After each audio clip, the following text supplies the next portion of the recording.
Hello everyone, competition craze YouTube channel में आपका स्वागत है। आज हम मई मंथ की इंपॉर्टेंट करंट अफेयर आपके साथ डिस्कस करेंगे जो 14 मई से 21 मई 2020 तक की होगी। एक्चुअली ये जो करंट अफेयर है आपको काफी देरी से मिल रही है क्योंकि कुछ सर्कमस्टेंसेस की वजह से हम आपको रेगुलर बेसिस पर करंट अफेयर अपडेट्स हैं वह प्रोवाइड नहीं कर सके। तो आज हम आपके लिए 14 मई से 21 मई की जो वीकली करंट अफेयर है वह हम आपके लिए लेके आए हैं। और इस करंट अफेयर को हमने कंटेंट वाइज कैटेगराइज किया है जिसमें हम आपको appointments, state wise current affairs, banking awareness, books and authors, awards and recognitions, national current affairs, days with themes, sports current affair, science and technology, acquisition mergers, इस type से हमने जो content है उसको कैटेगराइज किया है। मुझे उम्मीद है यह वीडियो आपको बहुत पसंद आएगा। आप इस वीडियो को अपने दोस्तों के साथ शेयर कर सकते हैं और आप इस वीडियो को लाइक भी करें। और हमारे कुछ प्लेटफॉर्म हैं, आप हमें ट्विटर, इंस्टाग्राम और फेसबुक पर भी आप हमें फॉलो कर सकते हैं। इन प्लेटफॉर्म पर हम आपको रेगुलर बेसिस पर अपडेट प्रोवाइड करते हैं, तो आप हमारे इन प्लेटफॉर्म को ज्वाइन कीजिए। तो चलिए शुरू करते हैं। तो सबसे पहले हम बात करते हैं अपॉइंटमेंट्स की, यानी जो 14 मई 2020 से 21 मई 2020 तक के बीच में जो अपॉइंटमेंट्स हुए हैं वह हम आपको डिस्कस करेंगे। तो सबसे पहले हम बात करते हैं MD of Jammu and Kashmir. देखो, जम्मू एंड कश्मीर बैंक के एमडी एंड सीईओ के रूप में जुबैर इकबाल को अपॉइंट किया गया है। यानी जो जुबैर इकबाल हैं इन्हें जम्मू एंड कश्मीर जो बैंक है इसके मैनेजिंग डायरेक्टर के रूप में अपॉइंट किया है। तो आपको याद रखना है जुबैर इकबाल ये मैनेजिंग डायरेक्टर अपॉइंट हुए हैं जम्मू एंड कश्मीर की। ओके, ये पहले एचडीएफसी बैंक के सीनियर वाइस प्रेसिडेंट थे और इनका जम्मू एंड कश्मीर बैंक में एमडी के रूप में 3 साल के लिए अपॉइंटमेंट हुआ है। ओके, और हम बात करते हैं, एक है राजेश कुमार छिब्बर। राजेश कुमार छिब्बर ये करंटली चेयरमैन है जम्मू एंड कश्मीर बैंक के और इन्हें 3 साल के लिए रीअपॉइंट किया है। तो आपको याद रखना है जुबैर इकबाल ये मैनेजिंग डायरेक्टर हैं जम्मू एंड कश्मीर बैंक के और राजेश कुमार छिब्बर ये चेयरमैन हैं जम्मू एंड कश्मीर बैंक के और इन्हें रीअपॉइंट किया है। 3 साल का इनका एक्सटेंशन किया गया है। अब बात करते हैं जम्मू एंड कश्मीर बैंक की। तो जम्मू एंड कश्मीर बैंक का हेडक्वार्टर है श्रीनगर जम्मू कश्मीर में और इसकी टैगलाइन है serving to empower, serving to empower. Next है गोविंद राजुलू चिंताला। देखो, गोविंद राजुलू चिंताला इन्हें नाबार्ड का चेयरमैन के रूप में अपॉइंट किया गया है। यानी जो गोविंद राजुलू चिंताला हैं इन्हें नाबार्ड बैंक का चेयरमैन के रूप में अपॉइंट किया है और इनका कार्यकाल 2 साल के लिए रहेगा। ये 31 जुलाई 2022 तक इनका कार्यकाल रहेगा। देखो, यूनियन कैबिनेट की एक कमेटी है, उन्होंने गोविंद राजुलू चिंताला को नाबार्ड बैंक के चेयरमैन के रूप में अपॉइंट किया है और इन्होंने हर्ष कुमार भानवाला का स्थान लिया है। तो आपको याद रखना है नाबार्ड बैंक के नए चेयरमैन के रूप में गोविंद राजुलू चिंताला को अपॉइंट किया गया है। देखो, नाबार्ड बैंक में साजी कीवी को डिप्टी मैनेजिंग डायरेक्टर के रूप में अपॉइंट किया गया है और इनका कार्यकाल 5 साल के लिए रहेगा। और पीवीएस सूर्य कुमार को भी डिप्टी मैनेजिंग डायरेक्टर के रूप में अपॉइंट किया है नाबार्ड बैंक में। ओके, और इनका कार्यकाल 31 जुलाई 2023 तक होगा।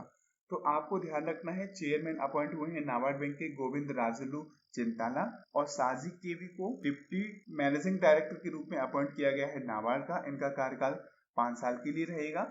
ओके, और पीवीएस सूर्य कुमार इनको भी डिप्टी मैनेजिंग डायरेक्टर के रूप में अपॉइंट किया है नाबार्ड बैंक का और इनका कार्यकाल 31 जुलाई 2023 तक होगा। अब बात करते हैं हम नाबार्ड बैंक की। तो नाबार्ड बैंक की फुल फॉर्म है national bank for agriculture and rural development.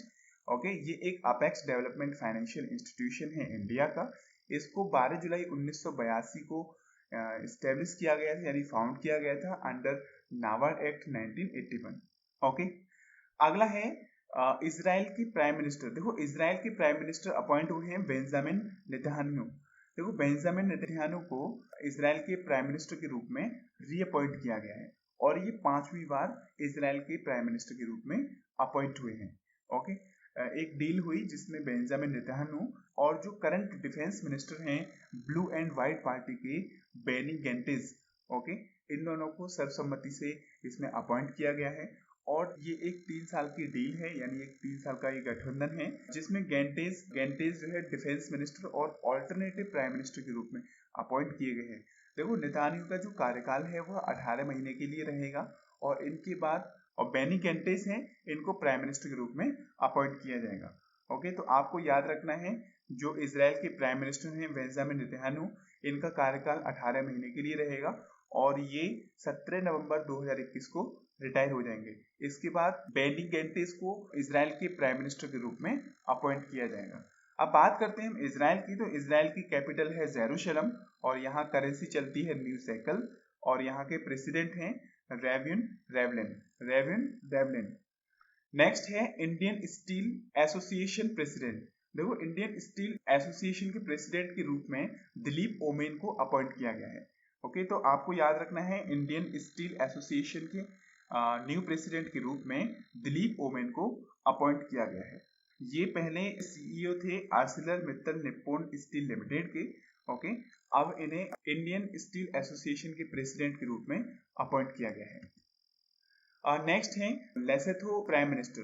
देखो, लेसेथो एक कंट्री है, यहाँ के प्राइम मिनिस्टर के रूप में अपॉइंट हुए हैं मोकेटेसी मजेरो को लेसेथो का प्राइम मिनिस्टर के रूप में अपॉइंट किया गया है। अब हम बात करते हैं लेसेथो की। देखो, लेसेथो एक कंट्री है, यहाँ की कैपिटल है मैसेरो और यहाँ करेंसी चलती है लेसेथो लोटी। यहाँ के प्राइम मिनिस्टर के रूप में मोकेटसी मजेरो को अपॉइंट किया है और इन्होंने थॉमस मोसाही का स्थान लिया है। नेक्स्ट है चीफ ऑफ सीबीएसई यानी central board of secondary education की चीफ किसे अपॉइंट किया गया है, तो ये किया गया है मनोज आहूजा को। देखो, मनोज आहूजा ये एक आईएएस ऑफिसर हैं, इन्हें सीबीएसई यानी कि central board of secondary education के चीफ के रूप में अपॉइंट किया है। ओके, देखो नेक्स्ट है वी विद्यावती को आर्कियोलॉजिकल सर्वे ऑफ इंडिया का डायरेक्टर जनरल के रूप में अपॉइंट किया गया है। तो आपको याद रखना है वी विद्यावती को आर्कियोलॉजिकल सर्वे ऑफ इंडिया के डायरेक्टर जनरल के रूप में अपॉइंट किया गया है। और नेक्स्ट है अखिल कुमार को नाडा यानी नेशनल एंटी डोपिंग एजेंसी में री अपॉइंट किया गया है। उनकी जो डिसिप्लिनरी पैनल है उसमें इन्हें री अपॉइंट किया गया है। तो आपको याद रखना है, देखो नाडा एक ऑर्गेनाइजेशन है जो गेम्स को प्रमोट करती है और साथ ही साथ उनको कंट्रोलिंग भी करती है। उसकी जो डिसिप्लिनरी पैनल है इसमें अखिल कुमार को री अपॉइंट किया गया है। तो ये थे कुछ अपॉइंटमेंट्स। अब हम बात करते हैं करंट अफेयर स्टेट वाइज।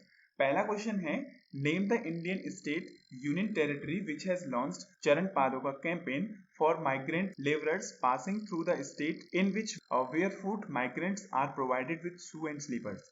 यानी किस इंडियन स्टेट और यूनियन टेरिटरी ने चरण पादुका कैंपेन को माइग्रेंट्स लेबर के लिए लॉन्च किया है जो स्टेट से नंगे पैर पलायन कर रहे हैं, तो उनको जूते और चप्पल प्रोवाइड किए जाएंगे। तो ये किया है मध्य प्रदेश ने।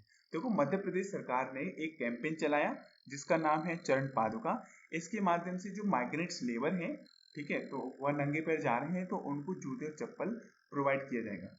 देखो, ये वहाँ के एडमिनिस्ट्रेशन ने किया है। तो आपको याद रखना है चरण पादुका एक कैंपेन है जो मध्य प्रदेश सरकार ने इसको लॉन्च किया है। इसके माध्यम से जो माइग्रेंट्स लेबरर हैं उनको जो नंगे पैर अपने घर को वापस जा रहे हैं तो उनको जूते और चप्पल प्रोवाइड किए जाएंगे। ओके, अब बात करते हैं मध्य प्रदेश की। तो मध्य प्रदेश ने एक व्हीकल स्टार्ट किया था जिसका नाम है संजीवनी। ये एक यूनिक व्हीकल है जिसे मध्य प्रदेश ने लोकल लेवल पर अपनी जो स्टेट के लोग हैं उनके लिए प्रोवाइड किया है। देखो, संजीवनी के माध्यम से जो कोविड-19 जो पेंडेमिक डिसीज है उसके चलते जो हेल्थ वर्कर हैं उनको काफ़ी प्रोटेक्शन और उनको काफ़ी हेल्प मिलेगी, जिससे कि जो कोविड-19 के जो पेशेंट हैं उनको ट्रीट करने में हेल्प मिले। तो आपको याद रखना है संजीवनी एक व्हीकल है जिसके माध्यम से जो कोविड-19 पेशेंट हैं उनको ट्रीट करने में हेल्प की जाएगी।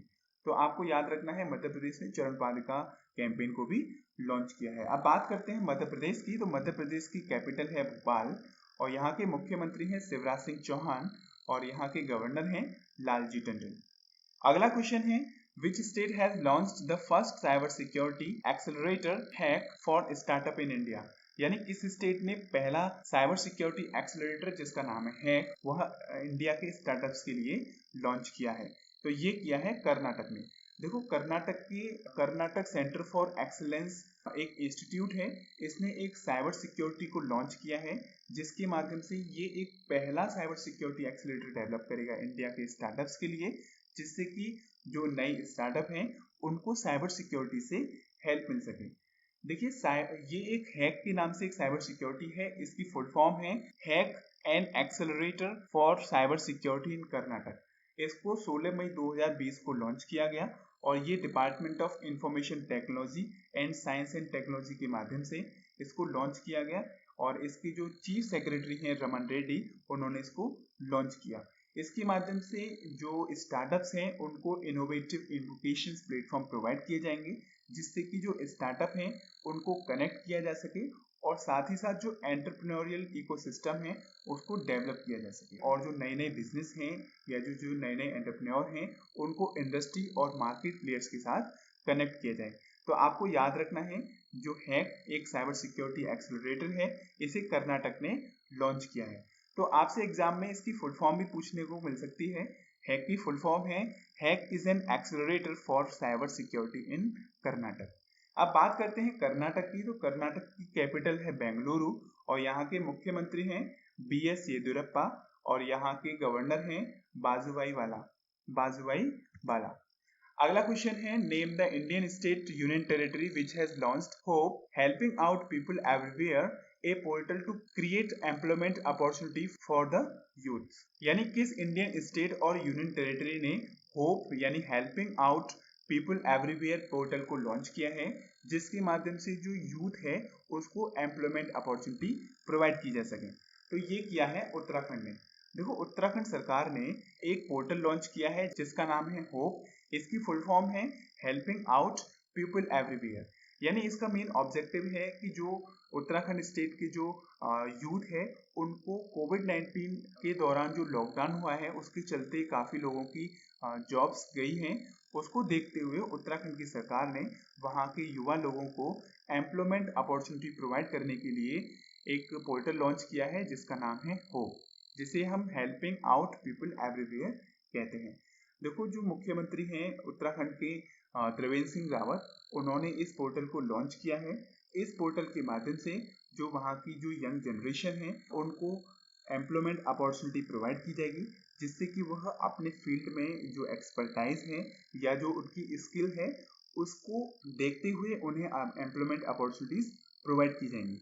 इस पोर्टल के माध्यम से जो यूथ है उनका डेटा कलेक्ट किया जाएगा, जिससे कि उन्हें एक स्टेबलाइज और उनकी एक्सपर्टाइज के अकॉर्डिंग उन्हें एम्प्लॉयमेंट अपॉर्चुनिटी प्रोवाइड की जा सके। ओके, और साथ ही साथ इसका एक मेन ऑब्जेक्टिव है कि जो माइग्रेंट लेबर हैं उन्होंने इसके माध्यम से भी इस पोर्टल से हेल्प मिलेगी, जिससे कि वह अपने आप को इस पोर्टल में रजिस्टर कर सकते हैं।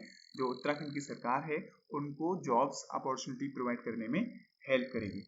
तो आपको याद रखना है होप एक पोर्टल है जिसे उत्तराखंड सरकार ने लॉन्च किया है। अब बात करते हैं उत्तराखंड की। तो उत्तराखंड के मुख्यमंत्री हैं त्रिवेंद्र सिंह रावत, यहाँ की कैपिटल है देहरादून।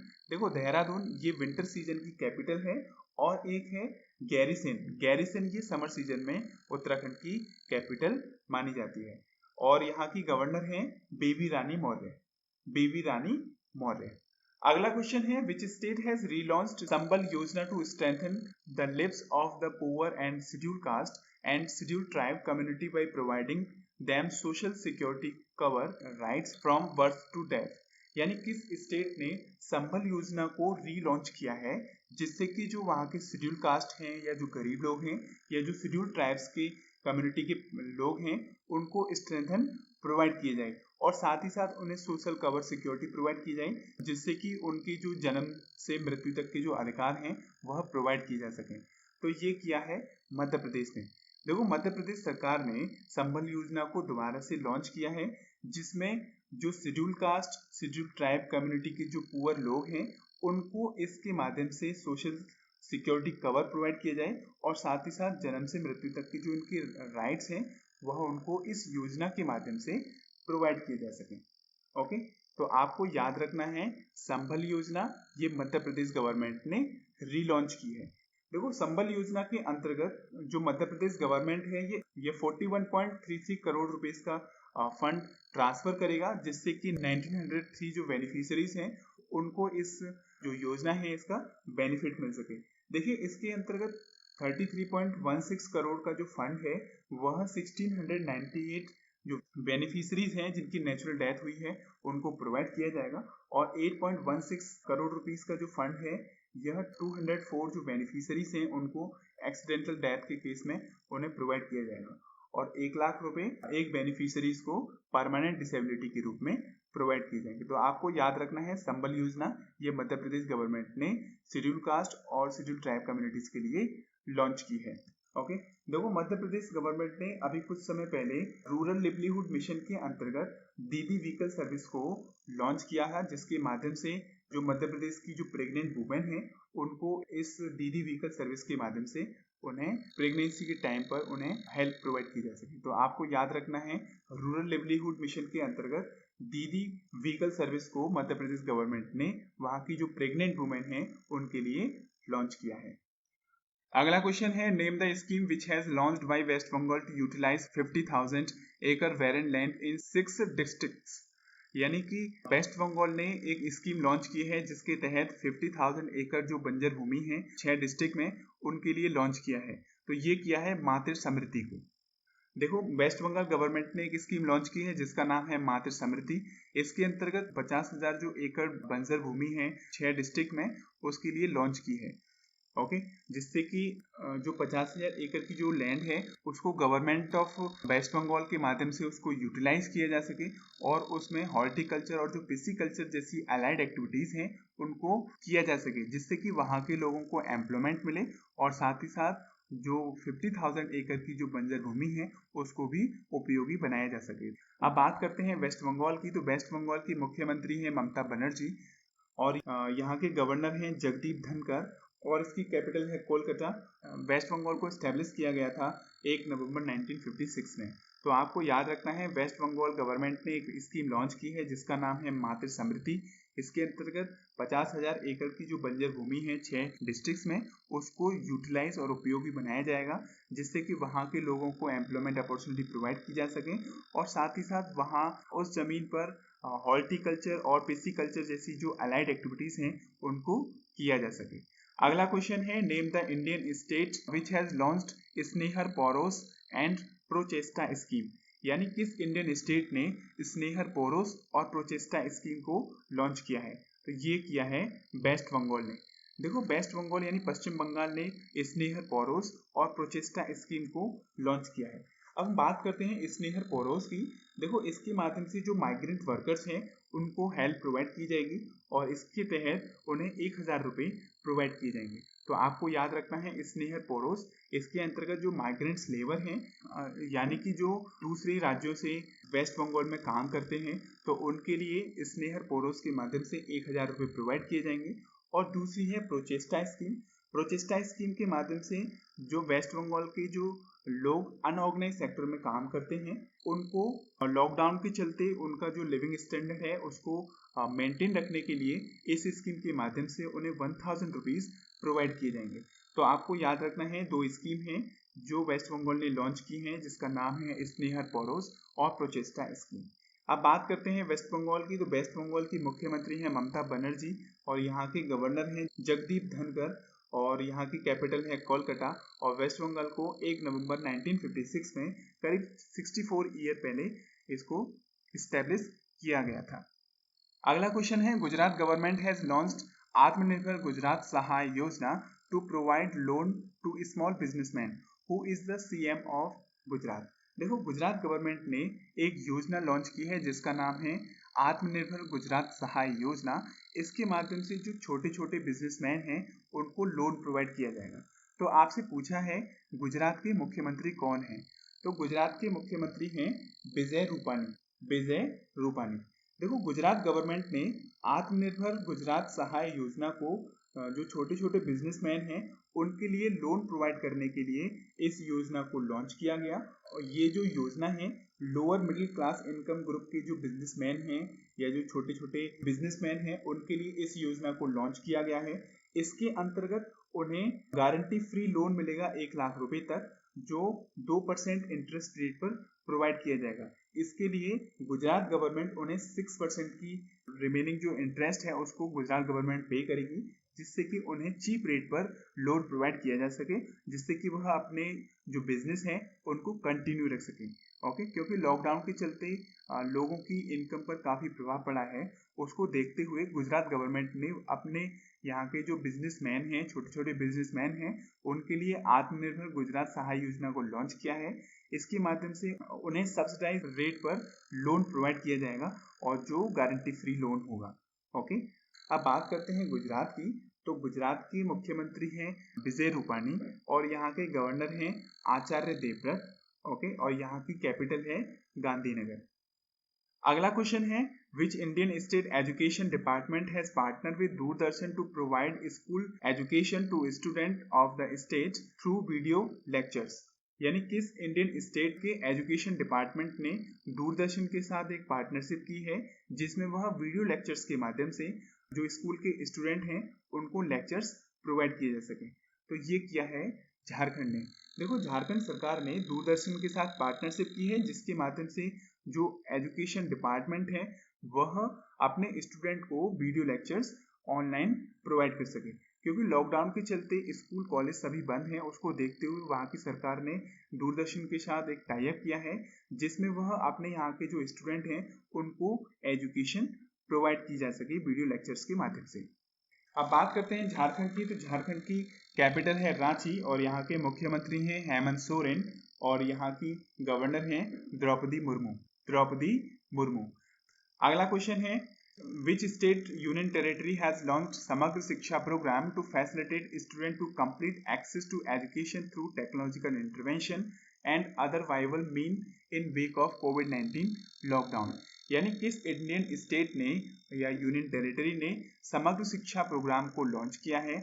इसके माध्यम से स्टूडेंट्स को कंप्लीट एजुकेशन टेक्नोलॉजी इंटरवेंशंस के माध्यम से प्रोवाइड की जाएगी जिससे कि लॉकडाउन के चलते वह अपनी जो स्टडी है उसको कंटिन्यू रख सकें।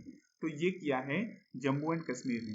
देखो, जम्मू एंड कश्मीर ने एक प्रोग्राम लॉन्च किया है जिसका नाम है समग्र शिक्षा। इसके माध्यम से लॉकडाउन के चलते जो स्टूडेंट्स हैं उनकी एजुकेशन पर काफ़ी प्रभाव पड़ा है। उसको देखते हुए जम्मू कश्मीर सरकार ने एक प्रोग्राम लॉन्च किया है जिसका नाम है समग्र शिक्षा प्रोग्राम। इसके तहत वहाँ के छात्रों को टेक्नोलॉजी के माध्यम से उन्हें ऑनलाइन वीडियो क्लासेस प्रोवाइड की जाएंगी जिससे कि वह अपनी जो एजुकेशन है उसको एक्सेस कर सकें और साथ ही साथ ऑन टाइम अपनी जो स्टडी है या जो अपनी एजुकेशन है उसको कंप्लीट कर सकें। तो आपको याद रखना है समग्र शिक्षा प्रोग्राम, इसे जम्मू एंड कश्मीर ने लॉन्च किया है। इसके माध्यम से स्टूडेंट्स को जूम ऐप, ई पाठशाला और दीक्षा प्लेटफॉर्म के माध्यम से उन्हें वीडियो लेक्चर्स प्रोवाइड किए जाएंगे। अगला क्वेश्चन है, in which district Tatpar programme is launch to help the migrant workers to get back their native place. यानी किस डिस्ट्रिक्ट ने तत्पर प्रोग्राम को लॉन्च किया है जिसके माध्यम से माइग्रेंट्स जो वर्कर्स हैं उनकी हेल्प की जा सके जिससे कि वह अपने नेटिव प्लेस पर पहुंच सकें। तो ये किया है रांची ने। देखो, रांची ये झारखंड की कैपिटल है। इन्होंने एक प्रोग्राम लॉन्च किया है जिसका नाम है तत्पर। इसके माध्यम से जो माइग्रेंट वर्कर हैं जो नंगे पैर अपने नेटिव प्लेस पर वापस जा रहे हैं उनके लिए इस प्रोग्राम के तहत उन्हें बस के माध्यम से उनके नेटिव प्लेस पर पहुंचाया जाएगा और साथ ही साथ उन्होंने एक हेल्पलाइन भी शुरू की है जिसका नंबर है 1950।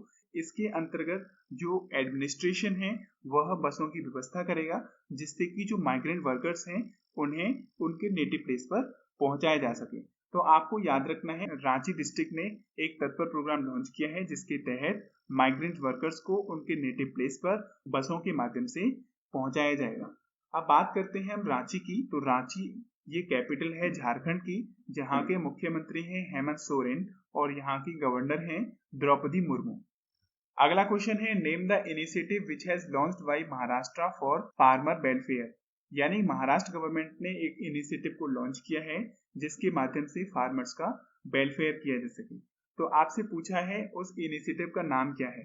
तो ये है मी अन्नपूर्णा। यानी महाराष्ट्र सरकार ने एक इनिशिएटिव लॉन्च किया है जिसका नाम है मी अन्नपूर्णा। इसके माध्यम से जो फार्मर्स हैं उनका वेलफेयर किया जाएगा। इसके अंतर्गत जो डिपार्टमेंट ऑफ एग्रीकल्चर है महाराष्ट्र गवर्नमेंट का, उन्होंने 3 साल का एक इंश्योरेंस कंपनी के साथ एनपेनलमेंट किया है जिससे कि उन्हें क्रॉप इंश्योरेंस स्कीम के तहत फार्मर्स को वेलफेयर किया जा सके और साथ ही साथ जो integrated risk insurance brokerage limited है इसके माध्यम से मी अन्नपूर्णा को महाराष्ट्र गवर्नमेंट के माध्यम से किसानों का वेलफेयर किया जा सके। अगला क्वेश्चन है, name the state union territory which has started an initiative Sukoon कोविड-19 beat the stress in order to spread awareness about psychological impact of lockdown. यानी किस स्टेट और यूनियन टेरिटरी ने एक इनिशिएटिव को लॉन्च किया है जिसका नाम है सुकून कोविड-19 बीट द स्ट्रेस। इसके माध्यम से लॉकडाउन के चलते जो साइकोलॉजिकल इम्पैक्ट है वह अवेयरनेस स्प्रेड करके उसके इम्पैक्ट को कम किया जा सके। तो ये किया है जम्मू एंड कश्मीर ने। देखो, जम्मू एंड कश्मीर ने एक सुकून प्रोग्राम को स्टार्ट किया है जो डीडी कश्मीर एक चैनल है, इसके माध्यम से टेलीकास्ट किया जाएगा एवरी ट्यूसडे को रात 9 बजे, जिसके अंतर्गत साइकियाट्रिस्ट और जो एमिनेंट डॉक्टर्स हैं और जो साइंटिस्ट हैं वह इस टॉपिक पर डिस्कशन करेंगे और साथ ही साथ जो वैल्यूएबल इंफॉर्मेशन है उसको शेयर किया जाएगा, जिसके अंतर्गत लोगों को माइंड एंजाइटी फ्री और साथ ही साथ जो साइकोलॉजिकल मेंटल हेल्थ है उसको इम्प्रूव रखा जा सके। तो आपको याद रखना है, जम्मू एंड कश्मीर सरकार ने एक इनिशिएटिव को लॉन्च किया है जिसका नाम है सुकून कोविड-19 बीट द स्ट्रेस। अब हम बात करते हैं बैंकिंग एंड फाइनेंशियल अवेयरनेस की।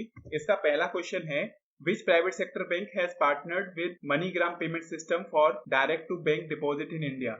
यानी किस प्राइवेट सेक्टर की बैंक ने मनीग्राम पेमेंट सिस्टम के साथ पार्टनरशिप की है जिसमें वह इंडिया में डायरेक्टली बैंक डिपॉजिट्स प्रोवाइड करेगा। तो ये किया है फेडरल बैंक ने। देखो, फेडरल बैंक एक प्राइवेट सेक्टर बैंक है। इसने मनीग्राम पेमेंट सिस्टम जो एक सब्सिडरी कंपनी है मनीग्राम इंटरनेशनल की, उसके साथ पार्टनरशिप की है जिसके माध्यम से इंडिया में बैंक डिपॉजिट डायरेक्टली प्रोवाइड करेगा। देखो, कोविड-19 लॉकडाउन के चलते देश में जो फिजिकल बैंकिंग ट्रांजेक्शंस हैं उसमें काफी कमी आई है। उसको देखते हुए फेडरल बैंक ने मनीग्राम पेमेंट सिस्टम के साथ पार्टनरशिप की है जिसमें वह लो कॉस्ट और इजी ट्रांसफर वे में बैंक डिपॉजिट्स डायरेक्टली प्रोवाइड कर सके। तो आपको याद रखना है, फेडरल बैंक ने मनीग्राम पेमेंट सिस्टम के साथ पार्टनरशिप की है। अब बात करते हैं हम फेडरल बैंक की। तो फेडरल बैंक का हेडक्वार्टर है अलुवा, केरल में, और इसके एमडी एंड सीईओ हैं श्याम श्रीनिवासन, और इसको फाउंड किया गया था 23 अप्रैल 1931 में, और इसकी टैगलाइन है your perfect banking partner, your perfect banking partner. अगला क्वेश्चन है, RBI has extended the interest subsidy period for exporters under interest equalisation scheme for pre and post shipment rupees export credit to which date. यानी RBI ने interest subsidy period exporters के लिए जो interest equalisation scheme है उसको extend किया है जिसमें वह प्री और पोस्ट शिपमेंट के लिए एक्सपोर्ट क्रेडिट प्रोवाइड करेगा। तो आपसे पूछा है ये जो डेट है इसको कितना एक्सटेंड किया है, तो ये किया है 31 मार्च 2021 तक।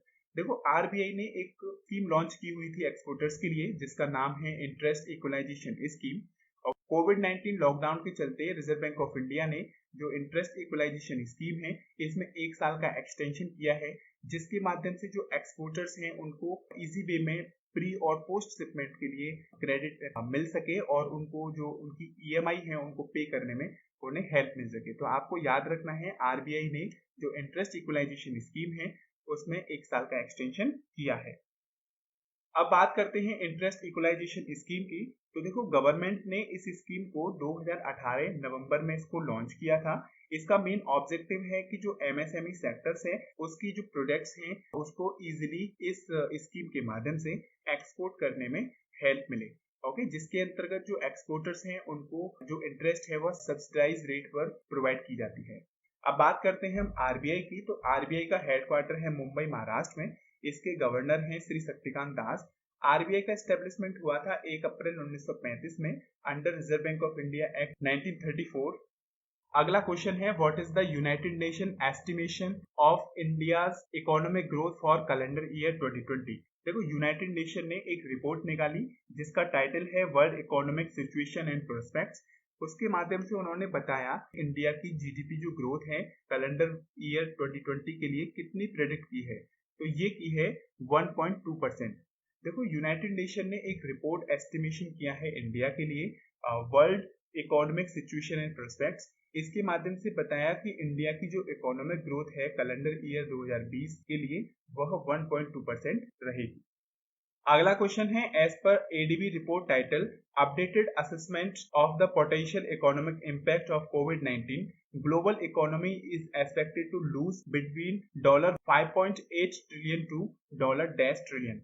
यानी एशियन डेवलपमेंट बैंक ने एक रिपोर्ट निकाली जिसका टाइटल है updated assessment of the potential economic impact of कोविड-19।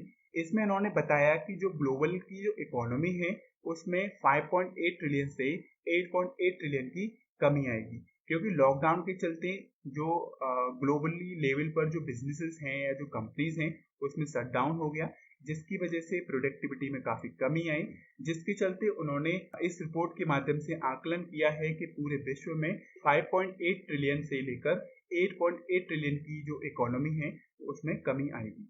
अब बात करते हैं हम एडीबी की, एशियन डेवलपमेंट बैंक। देखो, इसका हेडक्वार्टर है मंडलायुंग फिलीपींस में और इसके चीफ हैं मतासुको अशिकावा, और इसको फाउंड किया गया था 19 दिसंबर 1966 में, और इसके मेंबर कंट्रीज हैं 68। ओके, अगला क्वेश्चन है, नाबार्ड है sanction rupees 1500 crore for which Indian state to ensure continuous credit flow to farmers through state cooperative bank. यानी नाबार्ड ने किस इंडियन स्टेट के लिए 1500 करोड़ रुपए का फंड सैंक्शन किया है, जिसके माध्यम से जो फार्मर्स हैं उनको क्रेडिट फ्लो कंटिन्यूअस बेसिस पर प्रोवाइड किया जाए। तो आपसे पूछा है ये किस स्टेट कोऑपरेटिव बैंक के माध्यम से प्रोवाइड किया जाएगा, तो ये किया जाएगा पंजाब के माध्यम से। देखो, नाबार्ड ने पंजाब के लिए 1500 करोड़ रुपए का फंड सैंक्शन किया है, जिससे कि वहां के जो फार्मर्स हैं उनको क्रेडिट फ्लो कंटिन्यूअस बेसिस पर मिलता रहे। तो ये जो फंड है ये पंजाब स्टेट कोऑपरेटिव बैंक के माध्यम से 1000 करोड़ रुपए फार्मर्स को दिया जाएगा और पंजाब ग्रामीण बैंक के माध्यम से 500 करोड़ रुपए का फंड दिया जाएगा। तो आपको याद रखना है, नाबार्ड ने पंजाब स्टेट के लिए 1500 करोड़ रुपए का फंड सैंक्शन किया है, जिससे कि वहां के जो फार्मर्स हैं वह अपनी एग्रीकल्चर एक्टिविटीज को कंटिन्यूअस रख सके, उसके लिए उन्हें लोन प्रोवाइड किया जाएगा, जिसके अंतर्गत 1000 करोड़ रुपए का fund Punjab state cooperative bank के माध्यम से दिया जाएगा और 500 करोड़ रुपए का फंड पंजाब ग्रामीण बैंक के माध्यम से दिया जाएगा। ओके, अभी कुछ समय पहले नाबार्ड ने 25,000 करोड़ रुपए का जो फंड है वह nation wide special liquidity facility के माध्यम से प्रोवाइड किया, जिसमें वह स्टेट कोऑपरेटिव बैंक्स, आरआरबीज और जो फाइनेंशियल इंस्टीट्यूशंस हैं उनके माध्यम से प्रोवाइड किया जाएगा। तो आपको याद रखना है, नाबार्ड ने 25,000 करोड़ रुपए का फंड स्पेशल लिक्विडिटी फैसिलिटी के माध्यम से भी प्रोवाइड किया है। अब बात करते हैं हम नाबार्ड की। तो नाबार्ड की फुल फॉर्म है national bank for agriculture and rural development.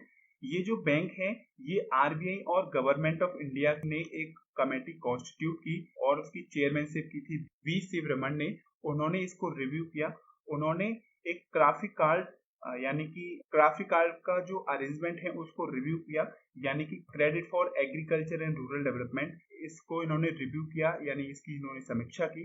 उसके आधार पर नाबार्ड बैंक की स्थापना की गई और इसको स्टैब्लिश किया गया था 12 जुलाई 1982 में, और इसके करंट चेयरमैन हैं गोविंद राजुलू चिंताला।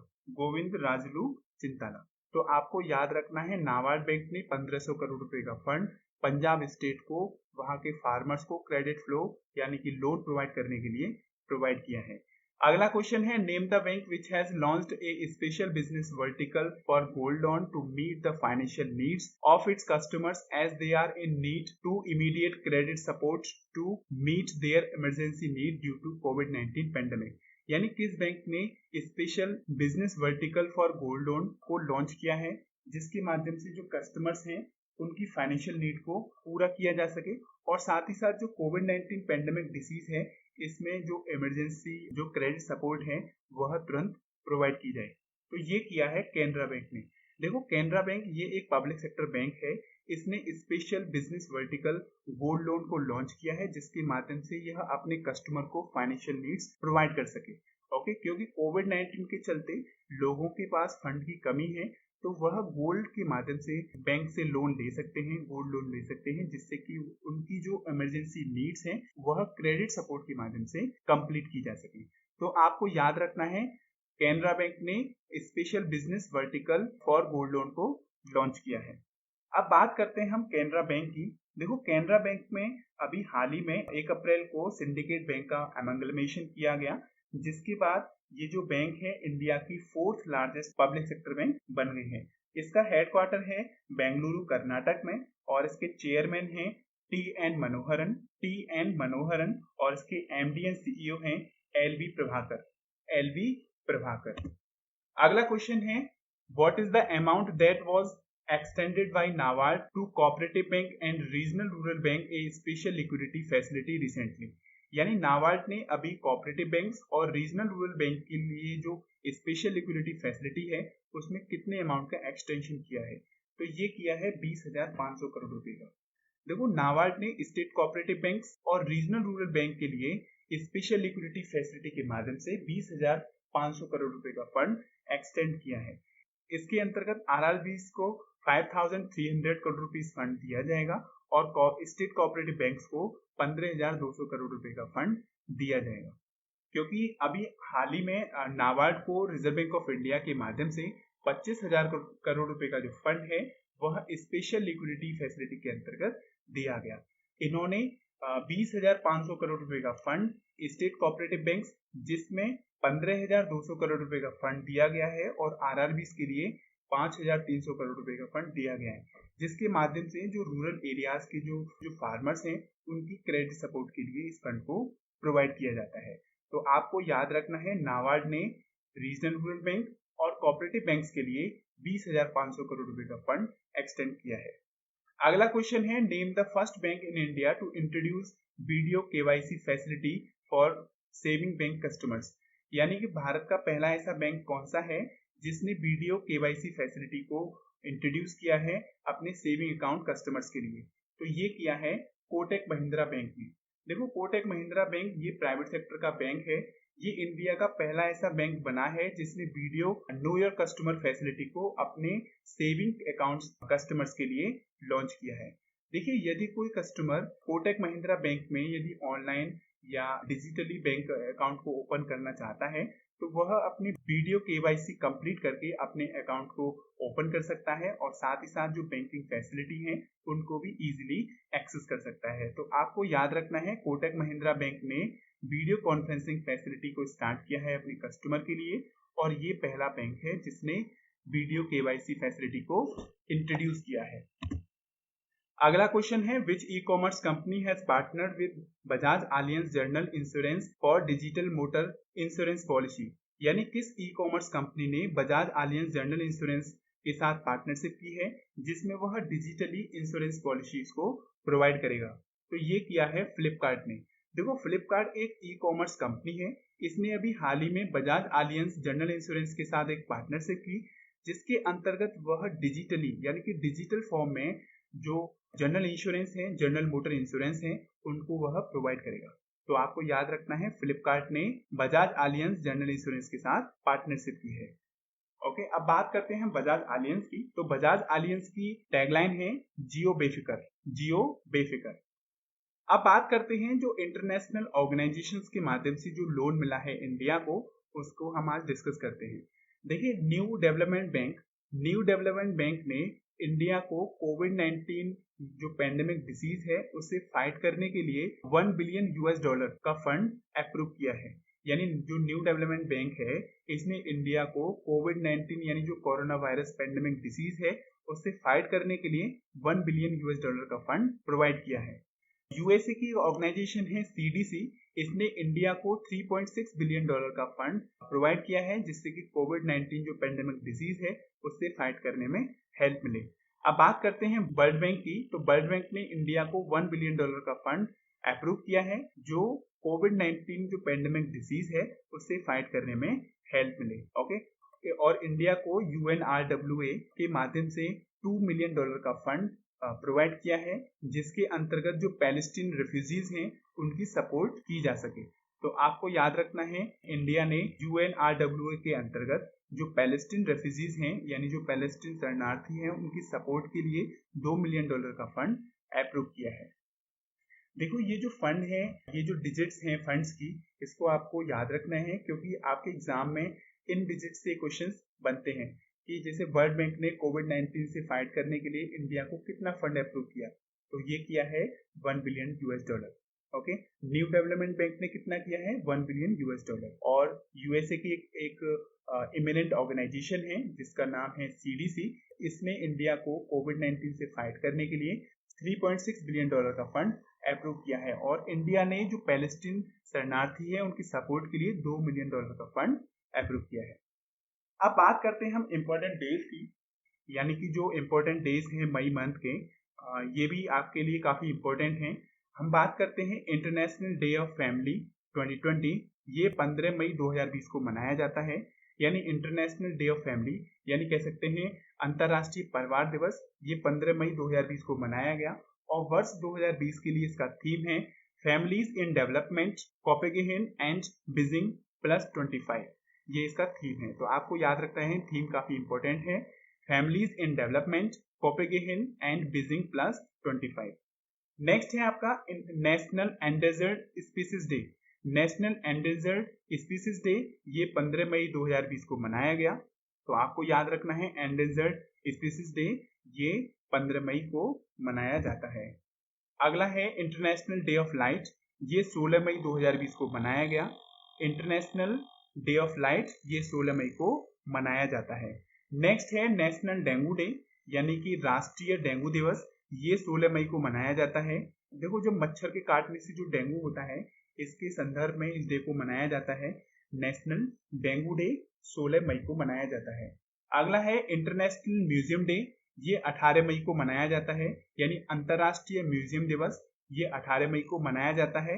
और वर्ष 2020 के लिए इसका थीम है museums for equality, diversity and inclusion. Museum for equality, diversity and inclusion. अगला है world hypertension day. World hypertension day ये 17 मई को मनाया जाता है। और वर्ष 2020 के लिए इसका थीम है measure your blood pressure, control it, live longer. आपको याद रखना है, जो वर्ल्ड हाइपरटेंशन डे है ये 17 मई को मनाया जाता है। और वर्ष 2020 के लिए इसका थीम है measure your blood pressure, control it, live longer. Next है world telecommunication and information society day, ये 17 मई को ही मनाया जाता है। यानी world telecommunication and information society day ये 17 मई को मनाया जाता है। वर्ष 2020 के लिए इसका थीम है connect 2030 ICTs for the sustainable development goal. आपको याद रखना है, जो world telecommunication and information society day है ये 17 मई को मनाया जाता है। और इसका थीम है connect 2030 ICTs for the sustainable development goals. अगला है international day of living together in peace, ये 16 मई को मनाया जाता है। तो आपको याद रखना है international day of living together in peace ये 16 मई को मनाया जाता है। और 16 मई को हम नेशनल डेंगू डे और international day of light day भी मनाते हैं। अगला है वर्ल्ड मेट्रोलॉजी डे। ये वर्ल्ड मेट्रोलॉजी डे ये 20 मई को मनाया जाता है। देखो, ये जो हम आपके साथ जो इम्पोर्टेंट डेज डिस्कस कर रहे हैं ये काफी इंपॉर्टेंट हैं। ये बैंकिंग एग्जाम्स में आपको डेफिनेटली पूछे जाते हैं, तो आपको इनको अच्छे से मेमोराइज रखना है। और ये काफी इंपॉर्टेंट है, और साथ ही साथ इनकी जो थीम है ये भी काफी इंपॉर्टेंट है। तो आपको याद रखना है वर्ल्ड मेट्रोलॉजी डे ये 20 मई को मनाया जाता है। और वर्ष 2020 के लिए इसका थीम है measurement for global trade. Measurement for global trade. देखिए, ये जो इम्पोर्टेंट डेज हैं आप इनको इस वीडियो को अच्छे से देखिए, और साथ ही साथ ये जो इम्पोर्टेंट डेज है इनको आप अपनी कॉपी या जो आपकी नोटबुक है उसमें भी नोट कर सकते हैं, जिससे कि आप इनको रेगुलर बेसिस पर इनसे अपडेट रहें, जिससे कि आने वाले एग्जाम्स में आप इनको अच्छे से हिट कर सकें। अगला है वर्ल्ड बीज डे, यानी कि विश्व मधुमक्खी दिवस, ये 20 मई को ही मनाया जाता है। और वर्ष 2020 के लिए इसका थीम है बी एंगेज। तो आपको याद रखना है वर्ल्ड बी डे ये 20 मई को मनाया जाता है। और वर्ष 2020 के लिए इसका थीम है बी एंगेज्ड। और नेक्स्ट है बुक्स एंड ऑथर्स। देखो, 14 मई से 21 मई 2020 के बीच में जो बुक्स हैं वह हम आपके साथ डिस्कस करेंगे। तो ये बुक है Wuhan diary dispatches from a quarantine city. ये काफी इंपॉर्टेंट बुक है, क्योंकि कोविड-19 जो पेंडेमिक डिसीज है उससे रिलेटेड ये बुक है। इसके अंतर्गत जो कोविड-19 डिसीज है इसके बारे में बताया है कि ये कहाँ से उद्गम हुआ इसका, और ये कैसी बीमारी है, ओके, और इससे कितने लोग इन्फेक्टेड हैं, इसके बारे में पूरा इसके अंदर दिया गया है। ओके, तो आपको याद रखना है Wuhan diary dispatches from a quarantine city ये बुक है। और इस बुक को लिखा है फैंग फेंग ने। फैंग फेंग ने, आपको याद रखना है इस बुक के राइटर हैं फैंग फेंग। ये काफी इंपॉर्टेंट बुक है, आप इसको अच्छे से याद रखिएगा, क्योंकि मुझे लगता है कि इस बुक को आपके एग्जाम में डेफिनेटली पूछा जाएगा। तो इस बुक के राइटर हैं Fang Fang, Wuhan diary dispatches from a quarantine city. अब हम बात करते हैं एक्विजिशन एंड मर्जर्स की। जो कंपनियों में एक्विजिशन और जब मर्जर हुए हैं 14 मई से 21 मई 2020 के बीच में, उसको हम डिस्कस करते हैं। तो इसका पहला क्वेश्चन है, which company has acquired the remaining 25% stake in Kenya based Canon Chemical Limited. Godrej East Holding Limited, इसकी एक सब्सिडरी कंपनी है गोदरेज कंज्यूमर प्रोडक्ट लिमिटेड, उसने Kenya based Canon Chemical Limited का जो रिमेनिंग 25% का स्टेक है उसको एक्वायर किया है, और इसका जो सम है उसको डिस्क्लोज नहीं किया गया है। तो आपको याद रखना है जो 25% का स्टेक है Kenya based Canon Chemical Limited का, उसको गोदरेज ईस्ट अफ्रीका होल्डिंग की subsidiary company Godrej Consumer Product Limited ने एक्वायर किया है, और इन्होंने 75% का जो स्टेक था कैनन केमिकल लिमिटेड का वह 2016 में एक्वायर किया था। अगला क्वेश्चन है, name the company which has bought 1.34% of stake in Jio platform of ₹6,598.38 crore recently in May 2020। यानी किस कंपनी ने जियो प्लेटफॉर्म पर 1.3% का स्टेक खरीदा है, जो ये डील मई 2020 में 6,598.38 करोड़ रुपीस की हुई है। तो ये एक्वायर किया है जनरल अटलांटिक ने। देखो, जनरल अटलांटिक ने जियो प्लेटफॉर्म पर 1.3% का स्टेक खरीदा है, जो ये डील 6,598.38 करोड़ रुपीस में हुई है। देखिए, इससे पहले जियो प्लेटफॉर्म पर फेसबुक ने 9.99% का स्टेक 43,574 करोड़ रुपीस में 22 अप्रैल 2020 को एक्वायर किया था। ओके, और एक यूएस बेस्ड इक्विटी फर्म है सिल्वर लेक, उसने भी जियो प्लेटफॉर्म पर 1.15% का जो स्टेक है वह 5,665.75 करोड़ रुपीस में एक्वायर किया है, और USA based Vista equity partners ने 2.32% का स्टेक 11,367 करोड़ रुपीस फंड में एक्वायर किया है। तो आपको याद रखना है जनरल अटलांटिक ने 1.34% का स्टेक जियो प्लेटफॉर्म पर 6,598.38 करोड़ रुपीस में खरीदा है। अगला क्वेश्चन है, which company has acquired Ahmedabad based AI startup Byte Prophecy. यानी किस कंपनी ने Ahmedabad based artificial intelligence startup Byte Prophecy को एक्वायर किया है। तो ये किया है एसेंचर ने।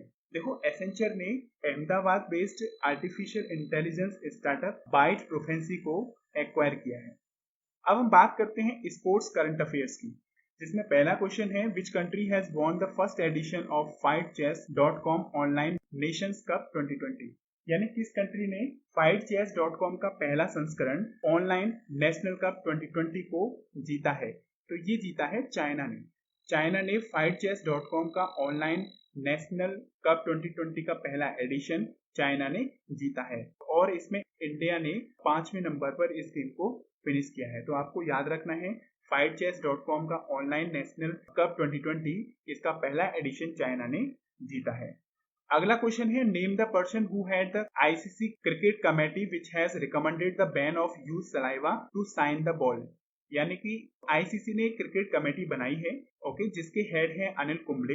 उन्होंने रिकमेंडेशन दी है कि जो बॉल में साइनिंग लाने के लिए जो सलाइवा यानी जो थूक यूज करते हैं प्लेयर, उसको बैन किया है, क्योंकि कोविड-19 के चलते इस स्टेप को लिया गया, क्योंकि जो कोरोना वायरस है ये थूकने से फैलता है। इसलिए आईसीसी कमेटी ने एक रिकमेंडेशन दी है कि जो प्लेयर हैं बॉल को साइन करने के लिए या उसको स्विंग कराने के लिए जो सलाइवा यूज करते हैं उस पर बैन किया जाए। तो आपको याद रखना है इस कमेटी के हेड हैं अनिल कुंबले। अब बात करते हैं हम आईसीसी की, यानी इंटरनेशनल क्रिकेट काउंसिल की। इसका मोटो है cricket for good, cricket for good. इसका हेडक्वार्टर है दुबई यूएई में। इसके चेयरमैन है शशांक मनोहर, और इसके सीईओ हैं मनु साहनी। अगला क्वेश्चन है, Savita Kumari and Ankita Sisodia who has been provisionally suspended by NADA is associated with which sports. यानी सविता कुमारी और अंकिता सिसोदिया को अभी प्रोविजनली नाडा ने सस्पेंड कर दिया है। तो आपसे पूछा है ये किस स्पोर्ट से जुड़े हुए हैं, तो ये है पावर लिफ्टिंग से। देखो, सविता कुमारी और अंकित सिसोदिया ये पावर लिफ्टिंग स्पोर्ट्स में खेलते हैं।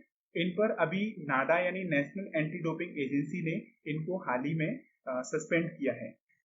अब बात करते हैं नाडा की, यानी नेशनल एंटी डोपिंग एजेंसी। इसका हेडक्वार्टर है न्यू दिल्ली में, और इसके डायरेक्टर जनरल हैं नवीन अग्रवाल।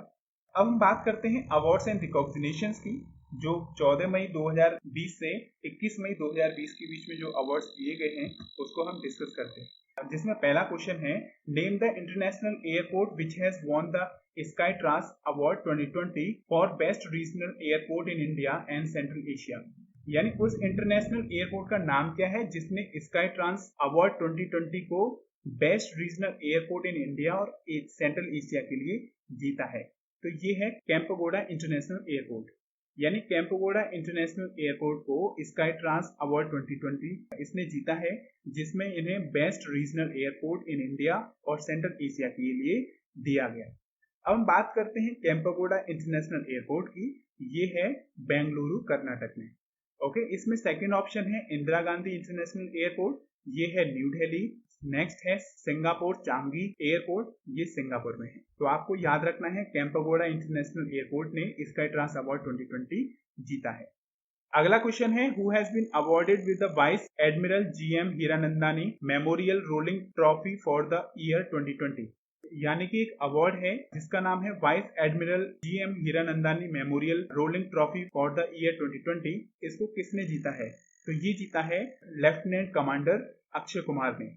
देखो, लेफ्टिनेंट कमांडर अक्षय कुमार ने vice Admiral GM Hiranandani Memorial Rolling trophy वर्ष 2020 के लिए इन्होंने जीती है। अगला क्वेश्चन है name the person who has been awarded with 2019 एक्सेलेंडर डेरेमफिल अवार्ड फ्रॉम यूके।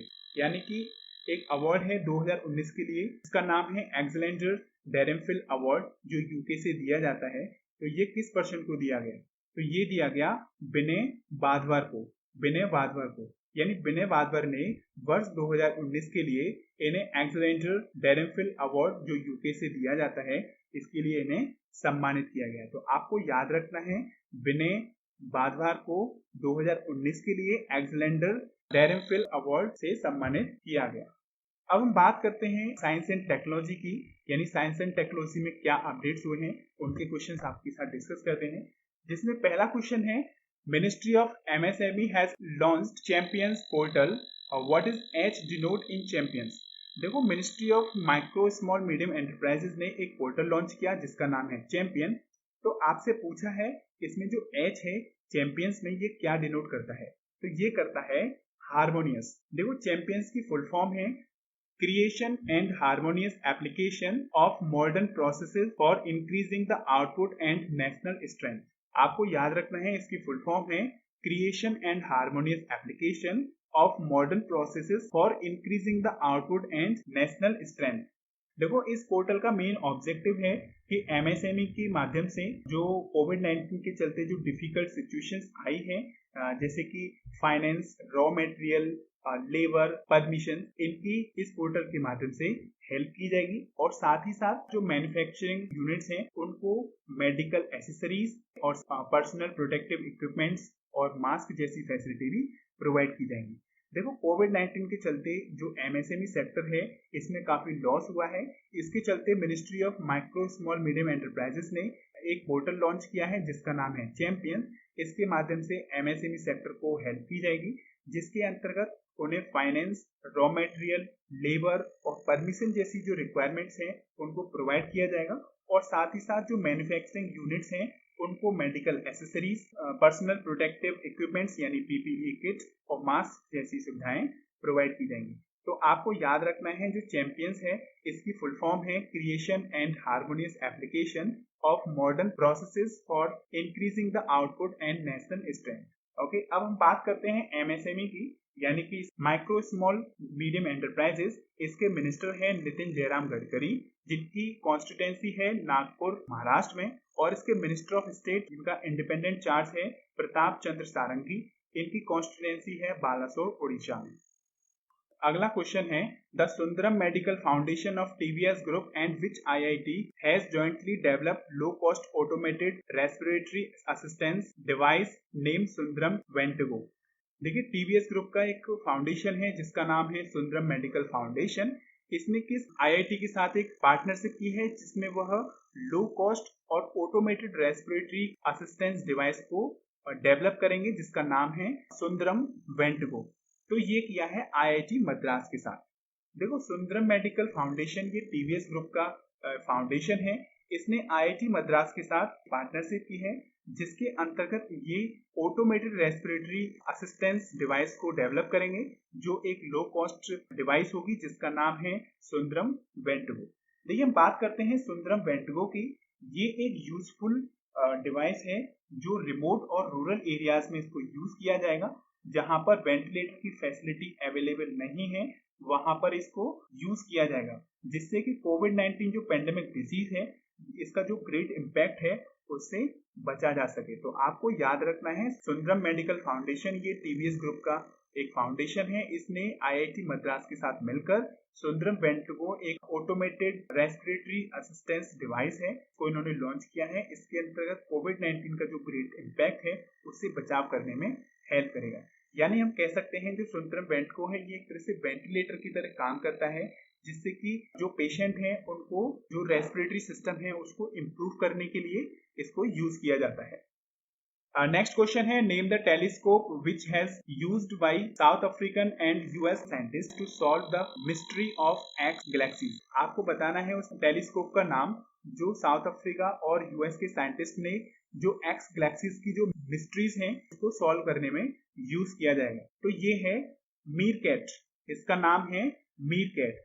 देखो, एक टेलीस्कोप है जिसका नाम है मीरकैट, जो साउथ अफ्रीका की जो रेडियो एस्ट्रोनॉमी ऑब्जर्वेटरी के जो साइंटिस्ट हैं और यूएसए के नेशनल रेडियो एस्ट्रोनॉमी ऑब्जर्वेटरी के जो साइंटिस्ट हैं उन्होंने मिलकर इस टेलीस्कोप को डेवलप किया है, जिसके माध्यम से जो एक्स शेप जो रेडियो गैलेक्सीज हैं उनको सॉल्व करने में हेल्प मिले। तो आपको याद रखना है इस टेलीस्कोप का नाम है मीरकैट। अगला क्वेश्चन है, the astronomer of which university has discovered a new rare new super earth planet. यानी किस यूनिवर्सिटी के एस्ट्रोनॉमर ने a new rare new super earth planet को डिस्कवर किया है। तो ये किया है यूनिवर्सिटी ऑफ कैंटरबरी। देखो, यूनिवर्सिटी ऑफ कैंटरबरी के एस्ट्रोनॉमर ने new rare new super earth planet को डिस्कवर किया है और ये यूनिवर्सिटी न्यूजीलैंड की है। देखो, यूनिवर्सिटी ऑफ कैंटरबरी ये न्यूजीलैंड की यूनिवर्सिटी है। यहाँ के एस्ट्रोनॉमर ने न्यू रेयर न्यू अर्थ प्लेनेट को डिस्कवर किया है। नेक्स्ट है, name the ministry which has developed e governance platform Samarth enterprise resource planning. यानी किस मिनिस्ट्री ने ई गवर्नेंस प्लेटफॉर्म समर्थ एंटरप्राइज रिसोर्स प्लानिंग को डेवलप किया है। तो ये किया है मिनिस्ट्री ऑफ एचआरडी ने। ये मिनिस्ट्री ऑफ एचआरडी ने समर्थ जो ई गवर्नेंस प्लेटफॉर्म है इस national mission of education and information and communication technology scheme के माध्यम से इसको डेवलप किया है। इसके अंतर्गत जो क्वालिटी एजुकेशन को स्टूडेंट को प्रोवाइड किया जाएगा, सभी यूनिवर्सिटी और जो हाई एजुकेशन इंस्टीट्यूट हैं उसमें इसको प्रोवाइड किया जाएगा। तो आपको याद रखना है एमएचआरडी ने ई गवर्नेंस प्लेटफॉर्म समर्थ को लॉन्च किया है, जिसके माध्यम से सभी स्टूडेंट्स को जो यूनिवर्सिटी और जो हायर एजुकेशन इंस्टीट्यूट हैं उनको बेस्ट एजुकेशन प्रोवाइड की जा सके। तो आपको याद रखना है ये जो ई गवर्नेंस प्लेटफॉर्म है समर्थ, इसको मिनिस्ट्री ऑफ एचआरडी ने लॉन्च किया है या डेवलप किया है। अब बात करते हैं मिनिस्ट्री ऑफ एचआरडी की, तो इनका नाम है रमेश पोखरियाल निशंक। अगला क्वेश्चन है, which Indian institute has developed interactive dashboard name MIRASD COVID-19 dashboard to help contain COVID-19 community infection post lockdown. यानी किस इंडियन इंस्टीट्यूट ने इंटरैक्टिव डैशबोर्ड जिसका नाम है MIRASD COVID-19 डैशबोर्ड इसको डेवलप किया है, जिससे कि जो COVID-19 कम्युनिटी इन्फेक्शंस कम्युनिटी है उसको पोस्ट लॉकडाउन के बाद उनको हेल्प मिले। तो ये किया है आईआईटी गांधीनगर ने। देखो, आईआईटी गांधीनगर ने एक इंटरैक्टिव डैशबोर्ड जिसका नाम है MIRASD COVID-19 डैशबोर्ड इसको डेवलप किया है, जिसके माध्यम से जो COVID-19 जो कम्युनिटी है उनको लॉकडाउन के बाद में उनको हेल्प भी प्रोवाइड की जा सके, जिससे कि वह अपने डेटा को इस डैशबोर्ड पर शेयर करें, जिससे कि उन्हें एक सपोर्टिव जो एक्शन है उसको लेने में हेल्प मिले। तो आपको याद रखना है कि आईआईटी गांधीनगर ने इस डैशबोर्ड को लॉन्च किया है। अगला क्वेश्चन है, CSIR partner with IIT Hyderabad and which company to develop a faster and cost efficient COVID-19 diagnostic solution to understand epidemiology. यानी council of scientific and industrial research ने international institute of information technology Hyderabad के साथ और किस company ने faster और cost efficient COVID-19 diagnostic solution जो एपिडेमी को समझने के लिए डेवलप किया है। तो ये किया है इंटेल इंडिया ने। देखो, council of scientific and industrial research ने international institute information technology Hyderabad और इंटेल इंडिया के साथ एक पार्टनरशिप की है, जिसमें इन्होंने faster and cost efficient covid diagnostic solution, जिसमें वह जो एपिडेमोलॉजी को समझने के लिए इस डायग्नोस्टिक सॉल्यूशंस को डेवलप किया है। तो आपको याद रखना है, CSIR ने IIIT हैदराबाद और इंटेल इंडिया के साथ पार्टनरशिप करके इस डायग्नोस्टिक सॉल्यूशंस को, जिसमें वह एपिडेमोलॉजी को समझने के लिए इसको लॉन्च किया गया है। अगला क्वेश्चन है, name the university which has partner with CSIR CCMB and Vins Bio Products Limited to develop antibody based immunotherapy for immediate treatment for कोविड-19 पेंडेमिक। यानी किस यूनिवर्सिटी ने CSIR CCMB और वाइन्स बायो प्रोडक्ट लिमिटेड के साथ एक partnership की है, जिन्होंने एंटीबॉडी इम्यूनोथेरेपी को डेवलप किया है, जिससे कि कोविड-19 जो पेंडेमिक डिसीज है उसको ट्रीट करने में हेल्प मिले। तो ये किया है यूनिवर्सिटी ऑफ हैदराबाद ने। देखो, यूनिवर्सिटी ऑफ हैदराबाद ने CSIR CCMB और वाइन्स बायो प्रोडक्ट्स लिमिटेड के साथ एक पार्टनरशिप की है, जिसमें वह इम्यूनोथेरेपी के लिए एंटीबॉडीज को डेवलप करेगा, जिससे कि कोविड-19 जो पेंडेमिक डिसीज है उसको ट्रीट करने में हेल्प मिल सके। अगला क्वेश्चन है, which zone of railways has developed the robot railbot Rbot to assist railway doctors. यानी कि रेलवे के किस जोन ने रेलबोट को डेवलप किया है, जिससे कि जो रेलवे डॉक्टर हैं उनको हेल्प मिल सके। ये किया है साउथ सेंट्रल जोन ने। देखो, साउथ सेंट्रल रेलवे जोन ने एक रेलबोट को डेवलप किया है, जिसके माध्यम से जो रेलवे के डॉक्टर्स हैं उनको हेल्प मिलेगी। देखो, हम बात करते हैं इस रेलबोट की। ये रेलबोट ये आर्टिफिशियल इंटेलिजेंस एक डिवाइस है, जिसके माध्यम से ये पेशेंट को मेडिकल एसेसरीज हैं उनको प्रोवाइड करेगा, और साथ ही साथ उनको फूड भी सर्व कराएगा पेशेंट को, जिसमें बिना किसी फिजिकल कॉन्टेक्ट के। तो आपको याद रखना है, रेलबोट ये एक आर्टिफिशियल इंटेलिजेंस बेस्ड डिवाइस है, जिसको साउथ सेंट्रल रेलवे ने इसको डेवलप किया है, जिसके अंतर्गत जो रेलवे के डॉक्टर्स हैं उनको हेल्प मिलेगी, और साथ ही साथ जो पेशेंट हैं उनको मेडिसिन और मेडिकल एसेसरीज और साथ ही साथ उनको भोजन भी सर्व कराने में हेल्प करेगा, और इसमें कोई भी फिजिकल कॉन्टैक्ट पेशेंट के साथ नहीं रहेगा। तो आपको याद रखना है, ये जो रेलबोट है ये साउथ सेंट्रल रेलवे जोन ने डेवलप किया है। अगला क्वेश्चन है, ministry of HRD has launched national test Abhyas app for mock test of NEET and JEE who develop the app. यानी मिनिस्ट्री ऑफ HRD ने एक एप्लीकेशन को लॉन्च किया है, जिसका नाम है नेशनल टेस्ट अभ्यास। ये मॉक टेस्ट, इसमें नीट और JEE एग्जाम्स के लिए मॉक टेस्ट प्रोवाइड किए जाएंगे। तो आपसे पूछा है, ये जो एप्लीकेशन है इसको किसने डेवलप किया है, तो ये किया है नेशनल टेस्टिंग एजेंसी ने।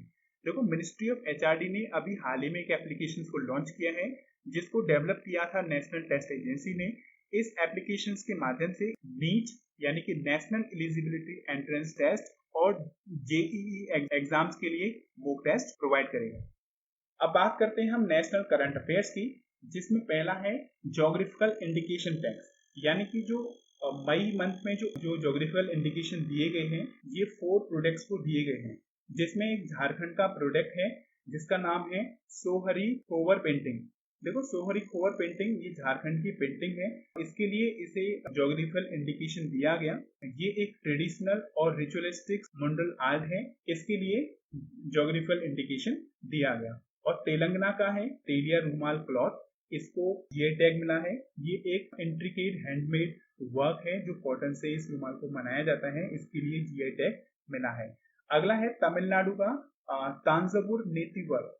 तांजावुर नेटिव वर्क के लिए तमिलनाडु को GI टैग मिला है, और तमिलनाडु को अरंबापुर वुड कार्विंग के लिए GI टैग मिला है। देखो, अरंबापुर वुड कार्विंग लकड़ी की एक प्रतिमा टाइप की होती है, और ये वहाँ की अरंबापुर वुड कार्विंग है, इसके लिए तमिलनाडु को GI टैग मिला है। पहला क्वेश्चन है, what is the value of package that was announced by PM Modi to revive the Indian economy under Atmanirbhar Bharat अभियान। यानी प्राइम मिनिस्टर नरेंद्र मोदी ने आत्मनिर्भर भारत अभियान के तहत इंडियन इकोनॉमी को रिवाइव करने के लिए कितना फंड एलोकेट या कितना फंड अनाउंस किया है, तो ये किया है 20 लाख करोड़ रुपए। देखो, प्राइम मिनिस्टर नरेंद्र मोदी ने 12 मई 2020 को आत्मनिर्भर भारत अभियान को लॉन्च किया, जिसके तहत इंडियन इकोनॉमी को रिवाइव करने के लिए 20 लाख करोड़ रुपए का फंड अनाउंस किया है, जो इंडियन GDP का करीब 10% ये फंड होता है। तो आपको याद रखना है, प्राइम मिनिस्टर नरेंद्र मोदी ने इंडियन इकोनॉमी को रिवाइव करने के लिए, जहां डिफरेंट सेक्टर्स में इस फंड के माध्यम से इस फंड को प्रोवाइड किया जाएगा। इसके लिए गवर्नमेंट ऑफ इंडिया ने आत्मनिर्भर भारत अभियान के तहत 20 लाख करोड़ रुपए का फंड एलोकेट किया है। अगला क्वेश्चन है, Thiruvananthapuram division of Southern Railway partnered with which state postal department for food delivery and pick up of parcel to help the public during the lockdown.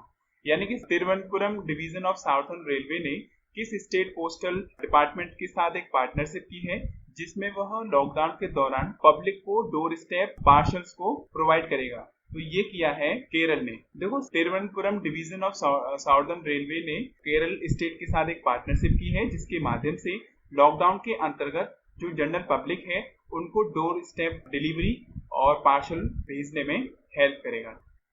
अगला क्वेश्चन है, which organisation has launched the musical creation united we fight written and composed by Joy Alvares. यानी किस organisation ने एक music को unveil किया है जिसका नाम है यूनाइटेड वी फाइट। इसको रिटन और कंपोज किया है जोए अल्वर्स ने। तो आपसे पूछा है, ये जो म्यूजिक है यूनाइटेड वी फाइट, ये किस ऑर्गेनाइजेशन ने अनवील किया है? तो ये किया है Indian council of cultural relations ने। देखो, Indian council of cultural relation ये एक ऑर्गेनाइजेशन है। इसने अभी कोविड-19 पैंडेमिक के दौरान इन्होंने एक म्यूजिक को लॉन्च किया है जिसका नाम है यूनाइटेड वी फाइट, और इस म्यूजिक को लिखा है और कंपोज किया है जोए अल्वर्स ने। तो आपको याद रखना है, इस म्यूजिक का नाम है यूनाइटेड वी फाइट। अगला क्वेश्चन है, which Indian state has highest number of under 5 and neonatal death in 2017 as per sub-national mapping of under 5 and neonatal mortality trend in India, the global burden of disease study 2017। देखो, एक report आई जिसका नाम है global burden of disease study 2017। इसके अंतर्गत जो 5 साल से कम के जो बच्चे हैं, उनका जो डेथ रेट है वह किस स्टेट में सबसे ज्यादा हाईएस्ट रहा, सब नेशनल मैपिंग ऑफ अंडर 5 और नियोनटल मोर्टेलिटी ट्रेंड्स इंडिया में। तो ये रहा है उत्तर प्रदेश में। देखो, एक रिपोर्ट आई जिसका नाम है global burden of disease study. इसके माध्यम से बताया कि इंडिया के उत्तर प्रदेश में जो अंडर 5 के जो बच्चे हैं उनकी डेथ रेट सबसे ज्यादा रही है। तो आपको याद रखना है, इसमें टॉप स्टेट है उत्तर प्रदेश। अगला क्वेश्चन है, what is the amount that was allocated from PM CARES fund trust to fight कोविड-19 पैंडेमिक।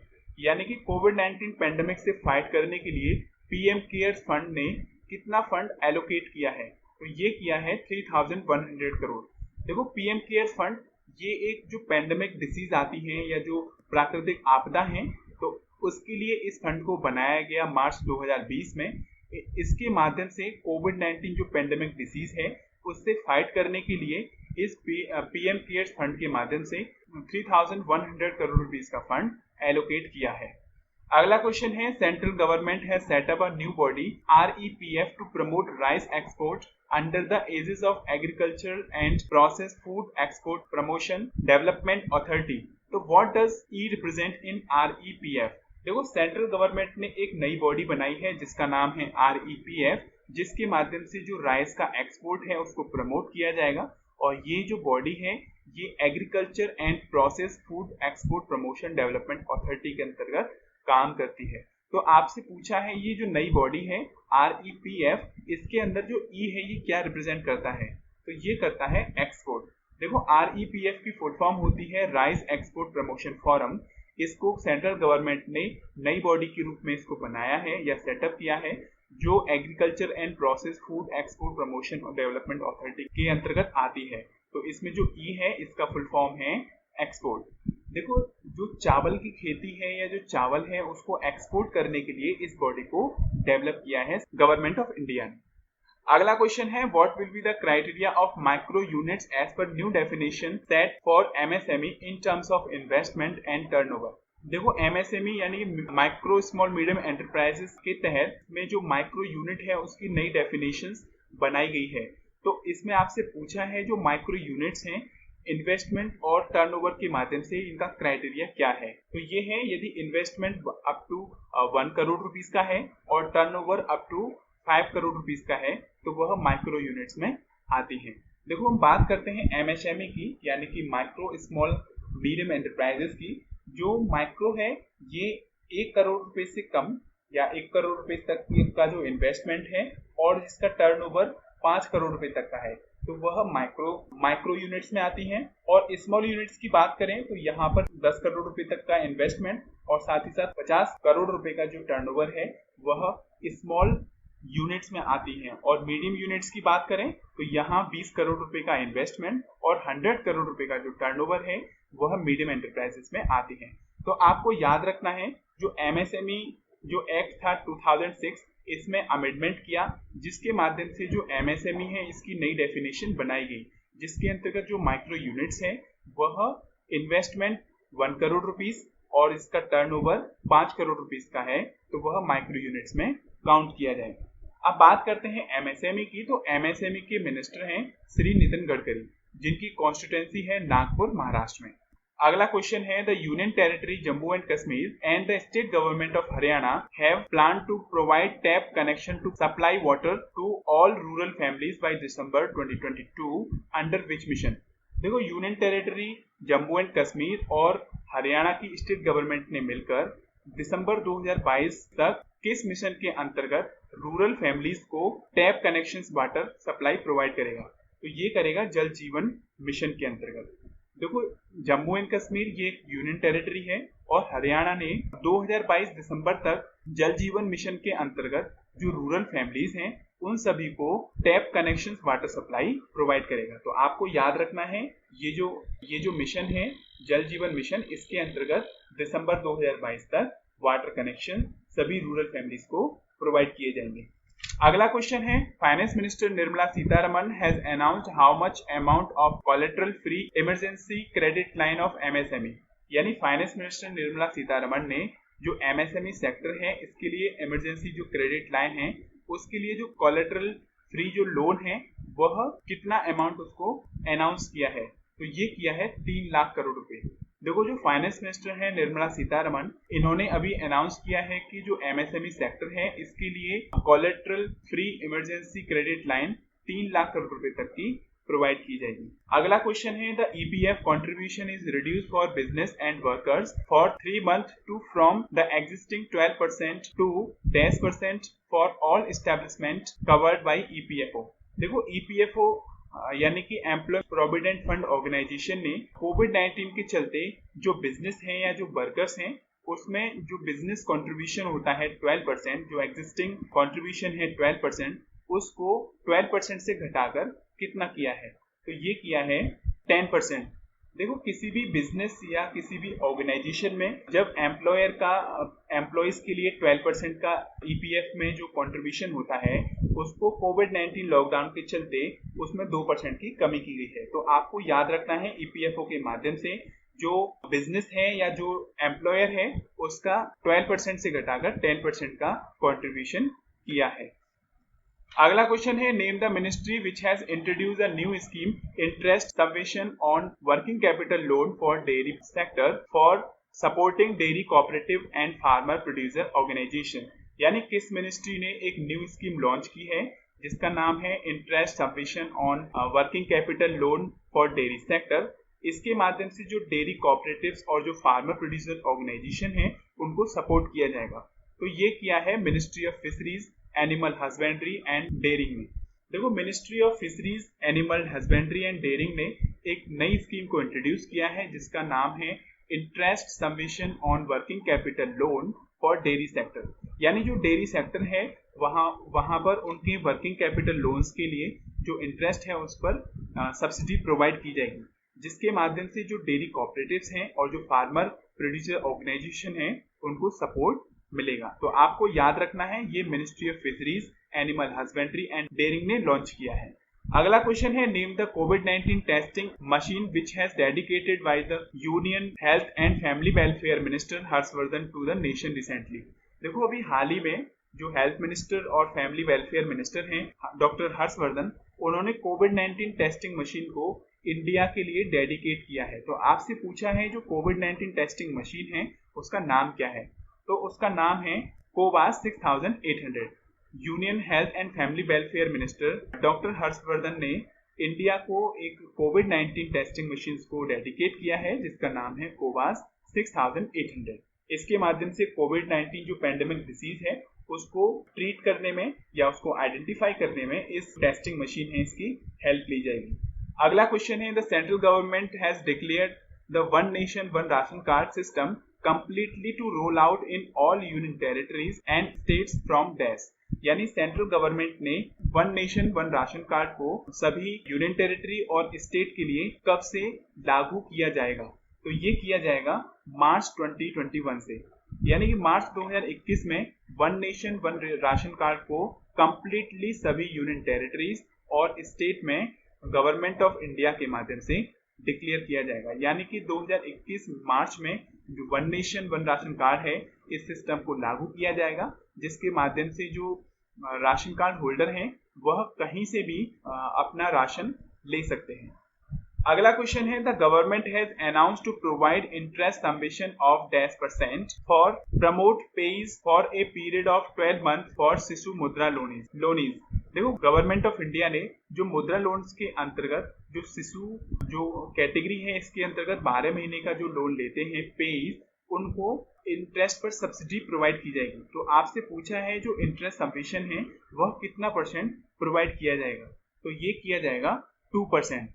देखो, गवर्नमेंट ऑफ इंडिया ने 2015 में मुद्रा लोन को लॉन्च किया था, यानी कि micro unit development refinance agency. इसके अंतर्गत 3 कैटेगरी की लोन है, जिसमें शिशु, किशोर और तरुण, ये 3 स्कीम है। तो शिशु के अंतर्गत यदि कोई पेई 12 महीने का लोन लेता है तो उसको गवर्नमेंट ऑफ इंडिया के माध्यम से उसके इंटरेस्ट रेट पर 2% की सब्सिडी प्रोवाइड की जाएगी। तो आपको याद रखना है, जो 12 महीने का लोन है शिशु मुद्रा के अंतर्गत उसमें 2% की इंटरेस्ट सबवेशन प्रोवाइड किया जाएगा। अगला क्वेश्चन है, as per environmental website carbon brief, what is the fall in amount of CO2 emission in India in the fiscal year ended in March 2020। यानी कि एक एनवायरमेंटल वेबसाइट है, इसके माध्यम से जो कार्बन ब्रीफ है इसका जो कार्बन एमिशन है इंडिया में फिस्कल ईयर एंडेड मार्च 2020 में, तो इसमें कितनी कमी आई? तो ये आई है 30 मीट्रिक टन। देखो, एक एनवायरमेंटल वेबसाइट है, इसने अपनी एक रिपोर्ट निकाली जिसका नाम है कार्बन ब्रीफ। इसने बताया कि इंडिया में मार्च 2020 के एंड फिस्कल ईयर में जो कार्बन डाइऑक्साइड है यानी कि CO2 इमिशन है, इसमें 30 मीट्रिक टन की कमी आई, क्योंकि लॉकडाउन के चलते जो रोड ट्रांसपोर्टेशन है, कंपनीज और जो फैक्ट्री है उसमें शटडाउन रहा, जिसके चलते जो इंडिया का जो एनवायरनमेंट है इसमें काफी सुधार हुआ। तो इसके चलते जो कार्बन एमिशन है उसमें 30 मीट्रिक टन की कमी आई। अगला क्वेश्चन है, the police of which state union territory got India's first thermal corona combat head gear to ensure the safety of front line warrior and enforce social distancing. देखो, किस state या union territory की police ने जो India की पहली thermal corona combat head gear जो equipment है उसको यूज किया, जिसके माध्यम से सोशल डिस्टेंस को मेंटेन करने में और साथ ही साथ जो हेल्थ वॉरियर हैं उनकी सेफ्टी को एंश्योर करेगा। तो ये किया है दिल्ली ने। दिल्ली पुलिस ने एक इक्विपमेंट को यूज किया है जिसका नाम है thermal corona combat head gear. ये एक डिवाइस है जो हेल्थ वॉरियर हैं जैसे कि पुलिस, डॉक्टर्स, उनके लिए इस डिवाइस को यूज किया जाएगा, जिसके माध्यम से वह सोशल डिस्टेंस को एनफोर्स करते हुए अपनी सेफ्टी को एंश्योर करेंगे। तो ये किया है दिल्ली ने। देखो, ये जो डिवाइस है, यदि कहीं जो पब्लिक प्लेस है जैसे शॉपिंग मॉल्स, रेस्टोरेंट, वहां यदि नंबर ऑफ पीपल्स हैं तो इस डिवाइस के माध्यम से आप जो नंबर ऑफ पीपल्स हैं उनके टेम्परेचर्स को आइडेंटिफाई कर सकते हैं, जिससे कि जो कोरोना का जो आउटब्रेक है उसको कम किया जाए और साथ ही साथ लोगों को सोशल डिस्टेंस को फॉलो करने के लिए प्रेरित किया जाए। तो आपको याद रखना है, दिल्ली गवर्नमेंट ने thermal corona combat head gear को पहली बार यूज किया, जिसके माध्यम से जो हेल्थ वॉरियर्स हैं उनको सोशल डिस्टेंस को मेंटेन करने में सेफ्टी प्रोवाइड की जाए। अगला क्वेश्चन है, which state education department has partnered with Doordarshan to provide school education to student of the state through video lectures. यानी किस स्टेट के एजुकेशन डिपार्टमेंट ने दूरदर्शन के साथ पार्टनरशिप की है, जिसमें वह स्कूल के जो स्टूडेंट्स हैं उनको एजुकेशन देने के लिए वीडियो लेक्चर्स को प्रोवाइड करेगा। तो ये किया है झारखंड ने। देखो, झारखंड स्टेट के एजुकेशन डिपार्टमेंट ने दूरदर्शन के साथ एक पार्टनरशिप की है, जिसके माध्यम से अपने स्टेट के स्टूडेंट्स को वीडियो लेक्चर्स के माध्यम से एजुकेशन प्रोवाइड करेगा। अगला क्वेश्चन है name the ministry which has launched initiative name GOAL going online as leader in partnership with Facebook. यानी किस मिनिस्ट्री ने एक इनिशिएटिव को लॉन्च किया है जिसका नाम है गोल, इसकी फुल फॉर्म है going online as leader, okay, जिसमें इन्होंने पार्टनरशिप की है फेसबुक के साथ। तो ये किया है मिनिस्ट्री ऑफ ट्राइबल अफेयर्स ने। देखो मिनिस्ट्री ऑफ ट्राइबल अफेयर्स के मिनिस्टर हैं अर्जुन मुंडा, उन्होंने एक प्रोग्राम को लॉन्च किया है जिसका नाम है गोल्ड प्रोग्राम, यानी कि going online as leader programme. इसके माध्यम से फेसबुक के साथ पार्टनरशिप की है। ये जो प्रोग्राम है ये 3 एरिया को फोकस करेगा, जिसमें डिजिटल लिटरेसी, लाइफ स्किल और लीडरशिप एंड एंटरप्रेन्योरशिप, इसको ये प्रमोट करेगा। यानी इसके माध्यम से जो एग्रीकल्चर है या जो आर्ट एंड कल्चर है, हैंडीक्राफ्ट, टेक्सटाइल, हेल्थ, न्यूट्रिशन जैसे जो एरिया है वहां पर इस इनिशिएटिव के माध्यम से हेल्प की जाएगी।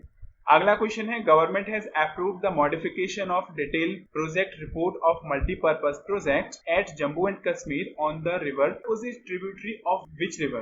देखो गवर्नमेंट ऑफ इंडिया ने एक detail project report of multipurpose project में मॉडिफिकेशन किया है जो उस रिवर पर होता है। तो आपसे पूछा है ये जो उज रिवर है ये किस रिवर की ट्रिब्यूटरी है, तो ये है रावी नदी की। देखो गवर्नमेंट ऑफ इंडिया ने एक प्रोजेक्ट को डिटेल में उन्होंने मॉडिफिकेशंस किया जो उस रिवर पर है, ओके, यानी ये जो प्रोजेक्ट है ये उस रिवर पर चल रहा है, तो इसमें कुछ मॉडिफिकेशन किया है जो जम्मू एंड कश्मीर की ये रिवर है। तो आपसे पूछा है जो रिवर उज है ये किस रिवर की ट्रिब्यूटरी है, तो ये है रावी नदी की। अगला क्वेश्चन है what is the total number of mandis that was integrated with eNAM platform of electric agriculture trading portal as on May 15, 2020। यानी कि जो ई-नाम है यानी कि इलेक्ट्रॉनिक नेशनल एग्रीकल्चर मार्केट, इसके अंतर्गत इंडिया की जो मंडीज हैं उनको यहाँ पर इंटीग्रेट या उनको कनेक्ट किया जाता है। तो आपसे पूछा है जो इलेक्ट्रॉनिक एग्रीकल्चर ट्रेडिंग पोर्टल है इसके अंतर्गत इंडिया की कितनी मंडी को कनेक्ट किया गया है, तो ये किया गया है 1000। देखो इंडिया की 1000 मंडी को ई-नाम प्लेटफॉर्म पर इंटीग्रेट किया गया है, जिसके माध्यम से जो फार्मर्स हैं अपनी प्रोड्यूस फूड ग्रेन्स हैं वह ई-नाम प्लेटफॉर्म पर जाकर अपनी जो फूड ग्रेन्स हैं उनको सेल आउट कर सके। तो आपको याद रखना है ई-नाम प्लेटफॉर्म पर इंडिया की 1000 मंडियों को इंटीग्रेट किया गया है। अगला क्वेश्चन है Indian government has set up a renewable energy installation target of 175 gigawatt by dash. यानी इंडियन गवर्नमेंट ने रिन्यूएबल एनर्जी इंस्टॉलेशन टारगेट को 175 गीगावाट सेट किया है। तो ये कब तक कंप्लीट करना है, तो ये करना है 2022 तक।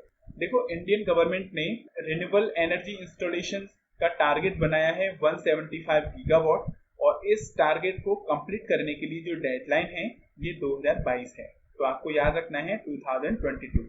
अगला क्वेश्चन है as per third advance estimate of production of major crops for 2019-20 what is the total food grains production estimate of the country in 2019-20। यानी कि एडवांस एस्टिमेट ऑफ प्रोडक्शन की थर्ड रिपोर्ट 2019-20 के अनुसार जो मेजर क्रॉप्स हैं उनका production है 19-20 के लिए, उसका टोटल फूड ग्रेन आउटपुट कितना रहा, तो ये रहा 295.67 मिलियन टन्स। देखो एक रिपोर्ट आई जिसका नाम है advance estimate of production of major crops 2019-20। इसके तहत 2019-20 में जो टोटल फूड ग्रेन प्रोडक्शन है वह करीब 295.67 मिलियन टन रहा। अगला क्वेश्चन है name the bank which has sanction ₹1500 crore for Punjab to ensure continuous credit flow to farmers through state cooperative bank. यानी किस बैंक ने पंजाब स्टेट के लिए 1500 करोड़ रुपए का फंड वहां के फार्मर्स को क्रेडिट फ्लो प्रोवाइड करने के लिए सैंक्शन किया है, जो स्टेट कोऑपरेटिव बैंक के माध्यम से प्रोवाइड किया जाएगा। तो ये किया है नाबार्ड ने। देखो नाबार्ड ने पंजाब स्टेट के लिए वहां के किसानों के लिए 1500 करोड़ रुपए का फंड सैंक्शन किया है, जिससे कि किसानों को क्रेडिट फ्लो कंटिन्यूअस मिलता रहे। और ये जो फंड है इसमें 1000 करोड़ रुपीस का fund Punjab state cooperative bank के माध्यम से दिया जाएगा और 500 करोड़ रुपीस का फंड पंजाब ग्रामीण बैंक के माध्यम से किसानों को दिया जाएगा। तो आपको याद रखना है 1500 करोड़ रुपए का जो फंड है ये नाबार्ड बैंक ने सैंक्शन किया है। अगला क्वेश्चन है foreign direct investment limit in defence manufacturing under automatic route is being raised from 49% to %, यानी जो एफडीआई की लिमिट है डिफेंस मैन्युफैक्चरिंग के लिए, तो ये ऑटोमेटिक रूट से 49% से बढ़ाकर कितने परसेंट की जाएगी? तो ये की जाएगी 74%, यानी जो एफडीआई लिमिट है डिफेंस सेक्टर में, इसको 49% से बढ़ाकर 74% किया जाएगा। तो आपको याद रखना है जो एफडीआई की लिमिट है डिफेंस सेक्टर के लिए, ये 49% से बढ़ाकर 74% की जाएगी। अगला क्वेश्चन है what is the additional fund allocated for MNREGA to provide employment boost in the country. देखो, मनरेगा के तहत गवर्नमेंट ऑफ इंडिया ने एम्प्लॉयमेंट को बूस्ट करने के लिए कंट्री में कितना एडिशनल फंड एलोकेट किया है? तो ये किया है 40,000 करोड़ रुपीज। देखो, कोविड-19 पैंडेमिक को देखते हुए इंडिया में एम्प्लॉयमेंट रेट काफी कम हुआ है, उसको मेंटेन करने के लिए गवर्नमेंट ऑफ इंडिया ने मनरेगा के तहत एडिशनल 40,000 करोड़ रुपीज का फंड एलोकेट किया है, जिसके माध्यम से जो वर्कर्स हैं या जो लेबरर्स हैं उनको मनरेगा के तहत एम्प्लॉयमेंट मिल सके, जिससे कि एम्प्लॉयमेंट कंट्री में बूस्ट हो सके। तो आपको याद रखना है मनरेगा के तहत गवर्नमेंट ऑफ इंडिया ने 40,000 करोड़ रुपए का फंड एडिशनल एलोकेट किया है। अगला क्वेश्चन है विच programme was launched for online education 1 to 12 announced under Atmanirbhar Bharat अभियान। आत्मनिर्भर भारत अभियान के तहत ऑनलाइन एजुकेशन जो क्लास 1 से लेकर क्लास 12 तक है, उसको प्रमोट करने के लिए किस प्रोग्राम को लॉन्च किया गया है? तो ये किया गया है पीएम ई विद्या। देखो, आत्मनिर्भर भारत अभियान ये प्राइम मिनिस्टर नरेंद्र मोदी ने 12 मई 2020 को लॉन्च किया। इसके तहत ऑनलाइन एजुकेशन को बढ़ावा देने के लिए जो क्लास 1 से लेकर क्लास 12 तक के लिए एक प्रोग्राम लॉन्च किया है, जिसका नाम है पीएम ई विद्या। इसके माध्यम से क्लास 12 तक के बच्चे इस प्लेटफॉर्म के माध्यम से अपनी एजुकेशन ले सकते हैं। तो आपको याद रखना है इस प्रोग्राम का नाम है पीएम ई विद्या। अब हम बात करते हैं इंटरनेशनल अफेयर्स की, यानी जो इंटरनेशनल अपडेट्स हैं वह हम अब डिस्कस करेंगे। तो जिसमें पहला है WEF यानी world economic forum global energy transition index 2020। ये एक रिपोर्ट है जो वर्ल्ड इकोनॉमिक फोरम इसको एवरी ईयर रिलीज करता है। तो इसमें इंडिया की रैंक है 74 और ये करीब 51.5% का रेशियो बनता है। तो इंडिया ने इसमें 2 स्टेप का अपना बूस्टअप किया है। इससे पहले ये 76 पोजीशन पर थी, अब ये 2020 में इंडिया की जो रैंक है ये 74 है। और सबसे टॉप पर है स्वीडन जिसकी रैंक पहली है, और सेकंड पर है स्विट्जरलैंड, और थर्ड पर है फिनलैंड, ये थर्ड पर है फिनलैंड। ओके, और 10वें नंबर पर है आइसलैंड। तो आपको याद रखना है इंडिया की जो रैंक है ये 74 है। ओके, ये जो रिपोर्ट है ये वर्ल्ड इकोनॉमिक फोरम के माध्यम से रिलीज की जाती है, जिसका हेडक्वार्टर कोलोन्गी जेनेवा स्विट्जरलैंड में है, और इसके चेयरमैन हैं क्लाउस स्कॉप। तो आपको याद रखना है world economic forum global energy transition index 2020 में जो इंडिया की रैंक है ये 74 है। नेक्स्ट है international tourism to decline 60 to 80% in 2020 UNWTO report. देखो, united nation world tourism organisation ने एक रिपोर्ट जारी की, जिसमें उन्होंने बताया कि जो इंटरनेशनल टूरिज्म है 2020 में इसमें करीब 60 से 80% की कमी आई, क्योंकि कोविड-19 पेंडेमिक आउटब्रेक के दौरान जो टूरिज्म सेक्टर है इसमें करीब 60 से 80% की कमी दर्ज की गई। तो आपको याद रखना है ये जो रिपोर्ट है ये United nation world tourism organisation ने रिलीज की है, जिसका हेडक्वार्टर मैड्रिड स्पेन में है। ओके, अगला क्वेश्चन है which country has named one of its street after Indian poet Rabindranath Tagore on his 159 birth anniversary recently.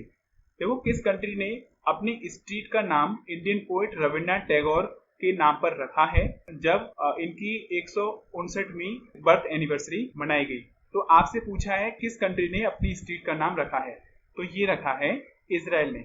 देखो, इजराइल एक कंट्री है, यहाँ का एक स्टेट है तेल अवीव, वहाँ की एक स्ट्रीट का नाम रविन्द्रनाथ टैगोर के नाम पर रखा गया है।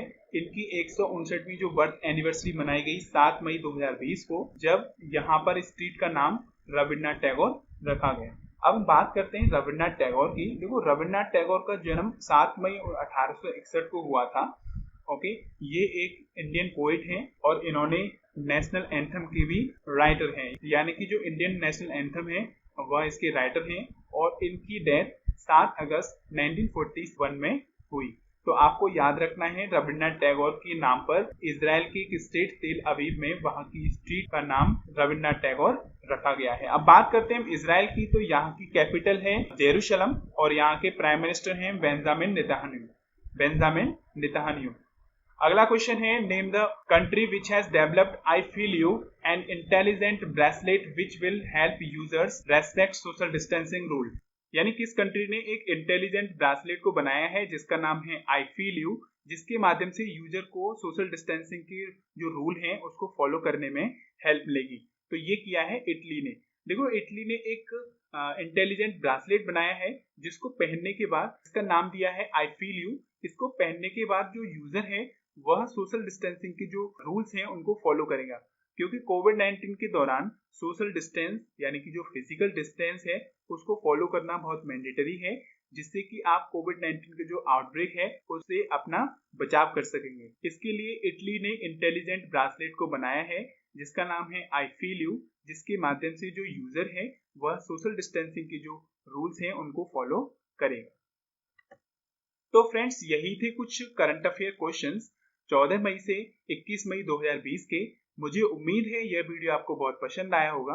हाँ, लेकिन ये वीडियो थोड़ा लेंथी है, लेकिन आप इसको 1 से 2 बार देखिए जिससे कि आपको ये क्वेश्चंस अच्छे से मेमोराइज हो सकें। और हमने इस वीडियो का पीडीएफ लिंक आपको टेलीग्राम चैनल पर प्रोवाइड किया है, वहां से आप इसको डाउनलोड कर सकते हैं। तो फ्रेंड्स आप इस वीडियो को लाइक करें और चैनल को सब्सक्राइब करें। Thank you friend, have a nice day.